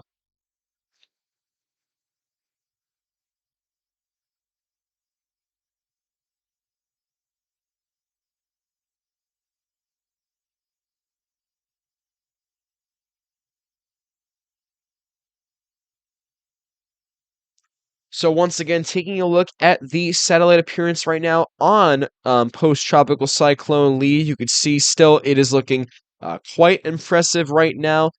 In terms of it looking like a really well-defined post-tropical cyclone. You can still see there that that center is continuing to move off generally to the north, and is continuing to maybe take a little bit more of a northern, maybe even a little bit of a northwesterly direction, as depicted by this particular satellite appearance here. We can also take a look live at some radar imagery right now, as you can see that the outer bands are continuing to move onshore, these outer heavy rain bands.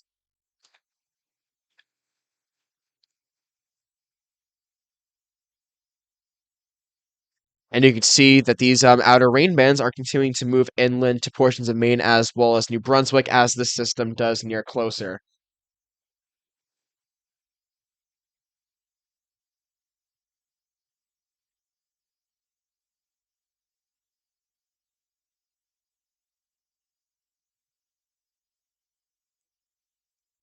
So once again, we are going to be keeping you updated live here from us and our team.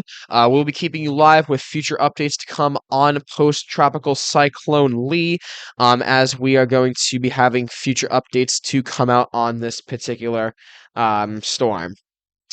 And once again, if you have any questions, comments, or concerns for our team, make sure to send them into the comment section down below, so we will be able to answer them for you in due course. Just to reiterate here, some of the warnings, watches, and advisories still in effect. They do read as follows. I'll just pull this up real quick. Environment Canada has upgraded the tropical storm watch to a tropical storm warning for Prince Edward Island, Magdalen Islands, and portions of Nova Scotia into New Brunswick.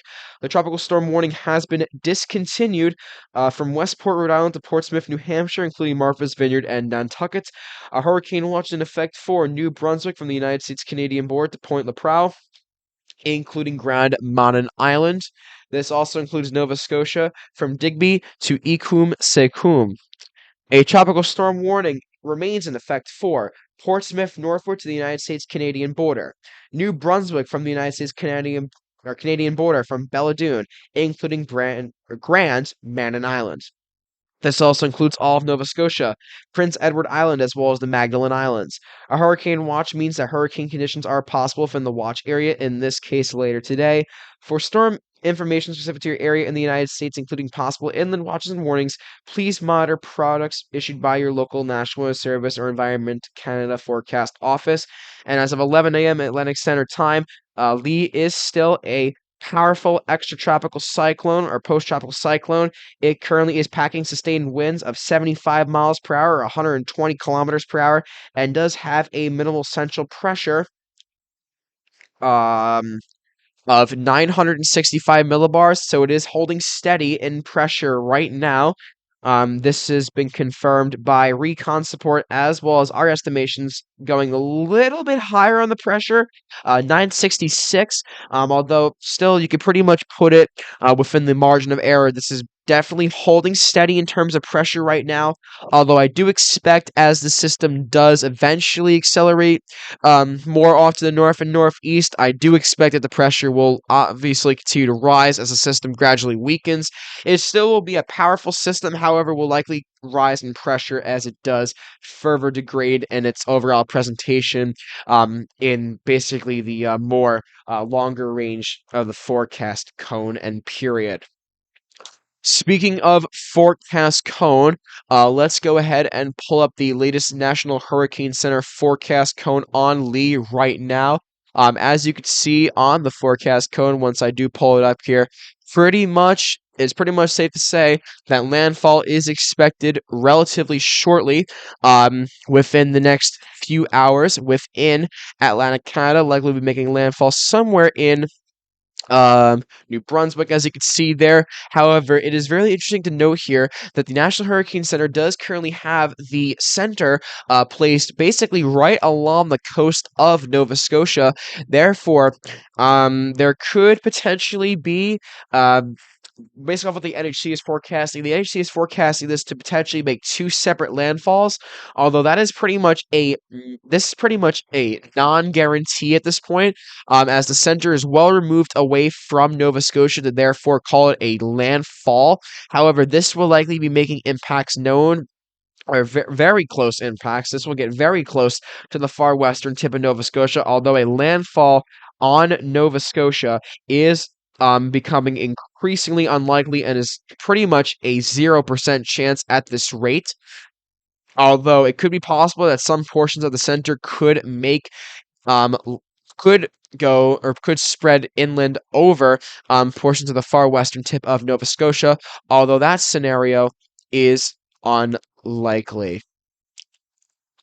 Now that we have crossed the bottom of the hour here on Force 13 Live, we are now going to dedicate this to a little bit of the models. We will now be jumping into the models right now. Let me go ahead and load those up. However, before we do that, if you have any final questions, comments, or concerns for our team before we jump into models, please go ahead and send them into the comment section down below.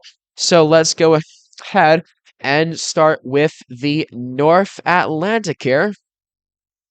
And let's go ahead and talk about some model guidance. So let me go ahead and just pull this up here real quick. So as we can see here, here's the latest model guidance right now. As you can see here, has Lee initialized as still an extratropical cyclone, 969 millibars. This actually may be running a little bit generous in terms of the higher end of the spectrum in terms of pressure. We do know that NHC is running a little bit lower, as well as us at 965, 966 millibars. As you can see here, Lee is expected to continue to accelerate rapidly off to the northeast. An area of high pressure will build across southeastern Canada and will basically accelerate the storm over, and the system will become elongated. It likely will. It likely will dissipate. Firstly, however, it does have it potentially re-emerging potentially redeveloping an area of low pressure that could get attached to the system in general. Could bring impacts to Iceland, although the GFS model has that pretty much dissipating. However, also you can see a non-tropical area of low pressure, bringing also heavy rainfall as well as gusty winds to the same area.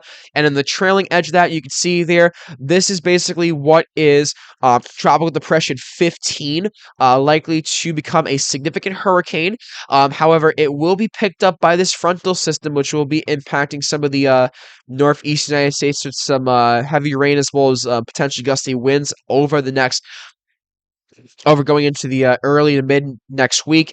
As that frontal system pretty much catches on to this system, it likely will still be tropical by that point. However, as we get into the more medium to long range guidance, this will likely be turning post-tropical. However, as you can see, it does have the potential to bomb out um, over areas of Greenland near Iceland and could potentially this is more in the silly range of things and getting to the longer range, but you can kind of see right there could be making landfall somewhere there east of Greenland and near Iceland. Right there is a potentially powerful extratropical cyclone, although this is more in the longer range guidance, so we really have to take this with a grain of salt, although that is something definitely to keep an eye on for a more long-range future of Lee.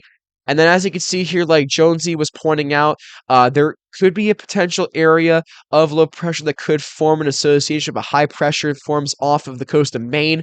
This system, um, actually, as of the latest GFS run here, it does have it potentially intensifying. Maybe subtropical, could be tropical, and does have it making landfall somewhere along the Carolinas, and then potentially bringing it up into the Mid-Atlantic and New England, perhaps even northeast, and could bring. This is into more long range guidance here, getting into a little bit of the silly range as we do get near the 240-hour mark. This could potentially be a sign that we do have to keep an eye on that if that does stay consistent, as it has been remaining consistent for the past few trends, although it definitely is something to not be alarmed about right now. However, it is something to keep an eye on and see if future models as well as more models do pick up on this. In addition, we could take a look at Margot. Margot pretty much is expected to die. Could reemerge a little bit, could gain some more subtropical characteristics or post-tropical characteristics. However, it is pretty much going to be sheared to death by the high pressure system, and likely will dissipate before reaching the Azores. Still could bring some heavy rain and perhaps even rough seas to the area, but not really too much, I'm expecting. Let's take a look at the Euro model for all of these systems. I'll go back to 0Z. Just take a look at the overall look here. As you can see, it initializes Lee pretty much as a 966, 967, has it moving off to the north, and then pretty much it actually does have it remaining. The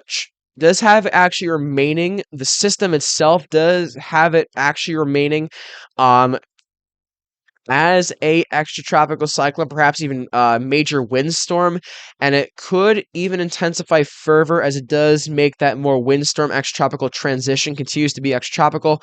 It could impact areas of Iceland as well as maybe even then further moving towards areas of the maybe even towards the British Isles, even Ireland. This is more in the long range of guidance, but is still an interesting trend to note in our our windstorm analyst team will likely be having further fixes on the system. As you can see as well, Lee will pretty much go away. Margot pretty much is going to die off over the next 48 hours, or perhaps even less than that. It really isn't looking overly impressive and could dissipate over the next 2 to 3 days. 15L is still expected to be a potentially significant tropical cyclone. However, in the more longer range guidance of the Euro has the system basically bombing out right near Iceland and perhaps even near the far northern British Isles, and areas far north of Ireland, the UK. Still is an extremely interesting signal there. We'll have to see if that trend does continue. And then it also has, in terms of the more longer range guidance, it does have a potential wave moving off the coast of Africa and could be developing. It is at the end of the forecast period in terms of the model, so really can't be saying too much for that right now. Let's take a look now at the Eastern Pacific basin. Eastern Pacific is next. We'll go back to GFS. And as you can see, GFS pretty much initializes this system as 1008. It does have 15.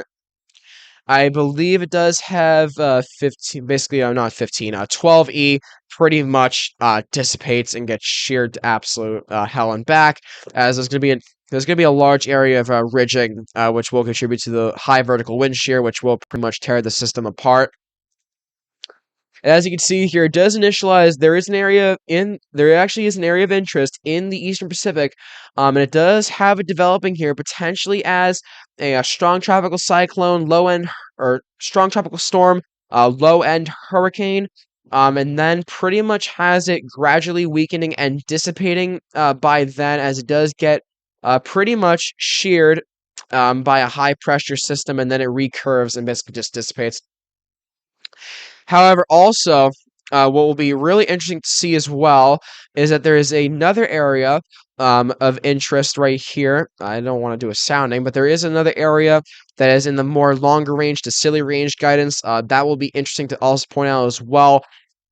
Obviously, take anything in the silly range with an absolute grain of salt, but still, these are just models. These are not really accurate, but they are something to point out in terms of trends.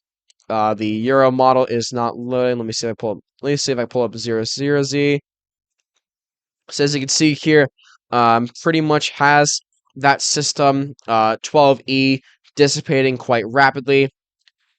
And then remarkably here, actually, this is kind of a difference between the Euro and GFS. The Euro actually has that area of interest not really developing significantly at all. It only has it getting to a bare minimum tropical depression, low and tropical storm. So that is also kind of interesting to note out here, is that there is a little bit of mild discrepancy between between the Euro and the GFS, and there is a lot of uncertainty regarding the overall future intensity of that AOI in the East Pack. Although the AOI in the East Pack is likely to develop, it is pretty much expected to develop given gradually improving conditions. Let's now move to the Western Pacific. There's not going to be a lot in the short to medium range, I don't think, but we can still go to the Western Pacific on GFS. And as we can see, you can already see here, several significant cyclones could develop. One could potentially go near the Luzon Strait, go south of Taiwan, and then cross into areas of the South China Sea. You have another one that could potentially go well away from Japan, and then really nothing of absolute note right now, although the one thing that we will be keeping an eye on in terms of more medium to long range guidance is going to be this wave right here. That wave I pointed out right there, as that could, it's not guaranteed, but there is something to point out there. We'll have to see if that model trend does continue with it making a making potential impacts towards areas of the southern Luzon Strait, south of Taiwan, and then crossing into the South China Sea, perhaps even really intensifying further. This run has not loaded fully, but you can kind of see there it becomes really intense in the southern extents of the South China Sea, and we'll have to see if that model trend does continue. I'm not 100% sure if there's going to be anything in the North Indian or the Northern Indian Ocean, so we'll take a look at the Indian Ocean just to see if anything does form of note. Nothing really at all. Not a surprise. Although you can see there on the South China Sea in the Western Pacific, that particular system, which we'll have to keep an eye on to see if more model guidance does pick up on it in terms of the long to medium range guidance. Let's also go ahead and head on over to the. Let's go ahead and head on over to the South Pacific. I really don't expect much. There is this little interesting area of vorticity that could form by the end of the long range period. That is obviously going into the Scilly range, so not really anything to point out, but nothing really of significance at this time, as it is way far out, and this model run's kind of unreliable, as it really is just too far out to determine if that actually will occur. And then, as we can see here, let's go to we'll go to the Central Pacific.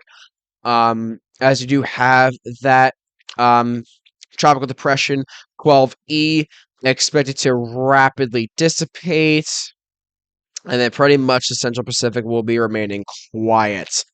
And unfortunately for those Hone fans, Hone is still not on the cards and is likely not coming at all. And if the storm were to get named, it would likely be Kenneth, but also with the Kenneth major hurricane streak, that streak will also likely be ending if this storm indeed does get named. I know ASCAT, our estimations there, CMS, DMint, DPrint, other blend of guidance does bring this to tropical storm status, although NHC went 35 miles per hour based off of the ATCF fix. So really nothing in the Central Pacific.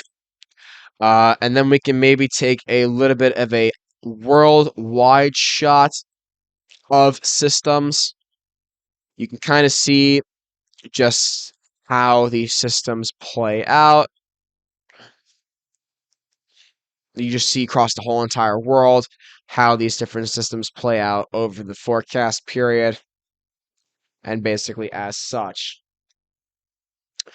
Let's go ahead and shift our focus back on over to the satellite imagery of post-tropical cyclone Lee, as it does continue to near closer to Canada.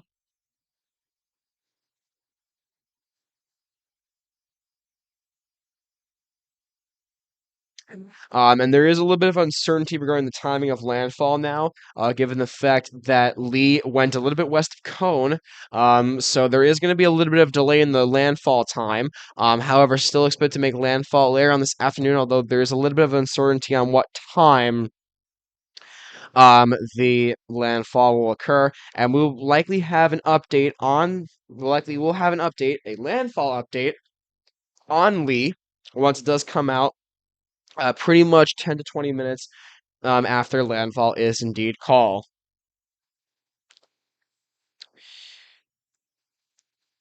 And once again, make sure to keep your questions coming in for the last 15 minutes or so.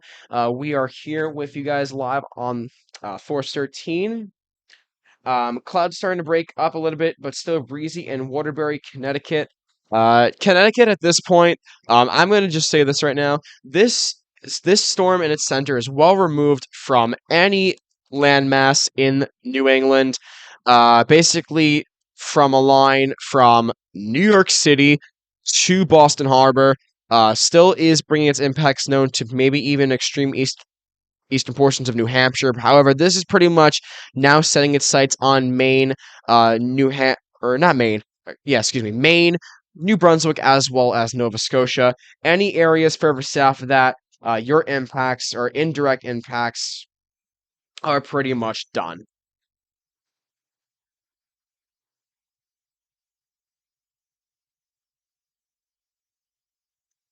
And I am going to also pull up here real quick.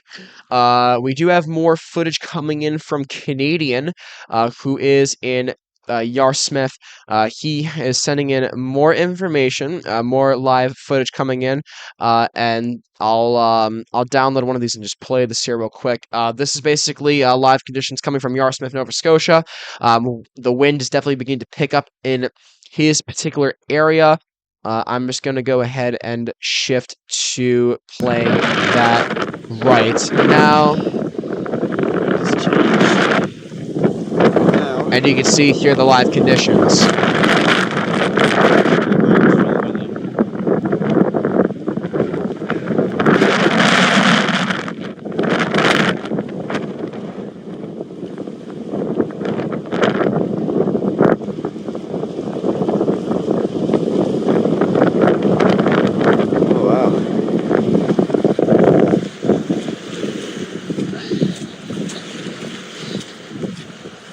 So you can definitely see how the conditions have been beginning to deteriorate and have been continuing to deteriorate in Nova Scotia as the system does approach.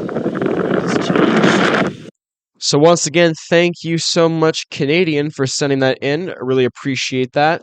Thank you so much for sharing your information with us. And this is definitely going to help paint a picture on what the conditions are beginning to look like and are continuing to look like as we further head into this system as it does near Atlantic Canada. So for about the final 10 minutes or so here, I'm going to be with you guys before I do basically throw it off to the basically I will be throwing it off to our video production team later on today, which will likely be having updates out on Lee as well as short updates on 15L, which is this is likely to receive the name Nigel if this does indeed get named later today, and this is likely to receive the name Nigel regardless, as there really is no other system to take this name, so the next name on the Atlantic Hurricane naming list will be Nigel. However, for the last 10 minutes or so, I'm going to be reiterating some National Hurricane Center information before we will be heading off the air. Once again, thank you so much for this coverage here. This is once again live coverage on post-tropical cyclone Lee and its impending landfall, as well as it bringing impacts to the northern half of or the far interior northeastern half of the United States, specifically along eastern New England, as well as including Canada. Lee is expected to make landfall later today. Strong winds, coastal flooding, and heavy rains are occurring in portions of Maine as well as Atlantic Canada. As of the 11 a.m. Atlantic Standard Time advisory, post-tropical cyclone Lee was located near latitude 43.5 degrees north, longitude 66.2 degrees west. I apologize about that. This is where the center is currently located.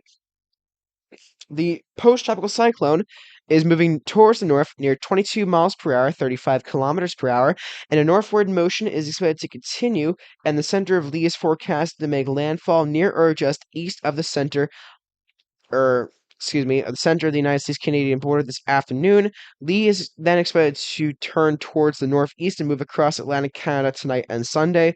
Maximum sustained winds near 75 miles per hour, 120 kilometers per hour with higher gusts. Lee is expected to be at or just below hurricane strength when it makes landfall later today.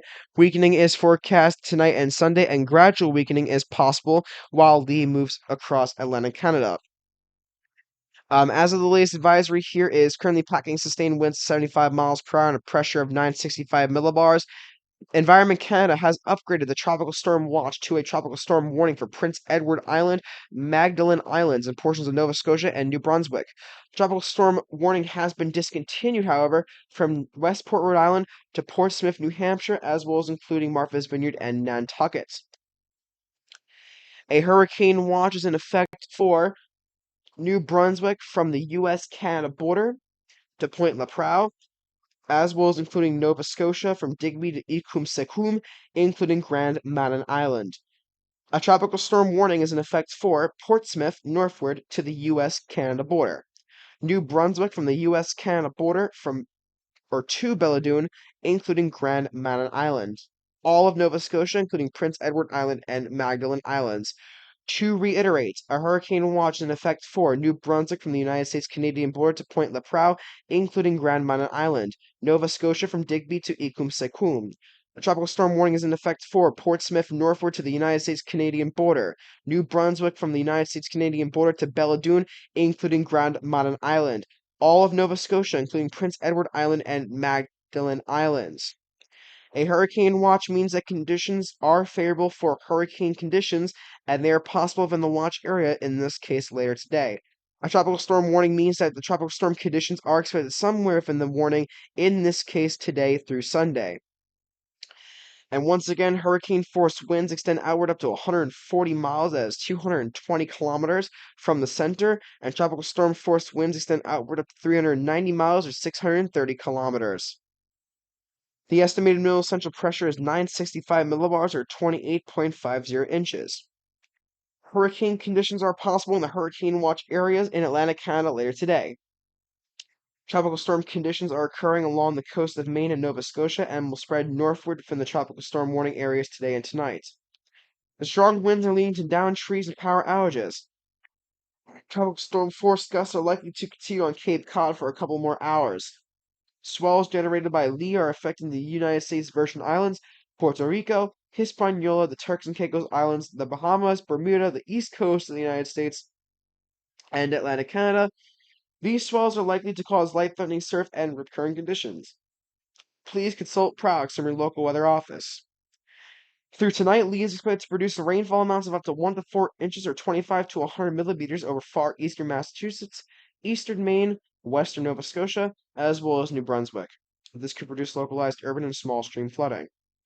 Water levels will remain elevated along the New England coast and will begin to subside after the next high tide cycle. For information specific to your area, please see products issued by your local National Weather Service forecast office. A dangerous storm surge will produce coastal flooding within the wind warning areas in Atlantic Canada in areas of onshore winds. Near the coast, the surge will be accompanied by large and destructive waves. And with that, that is pretty much going to do it here for coverage for now. This is once again Force 13 Live with has been your coverage on post-tropical cyclone Lee. We hope to have future updates on Lee coming out relatively soon later this afternoon, and we could have potential more live coverage on future systems to come. And with that, that's going to kick it off here pretty much, and we'll end coverage. My name is Patrick once again. Take care, and this has been Force 13 Live, signing off for coverage on post-tropical cyclone Lee.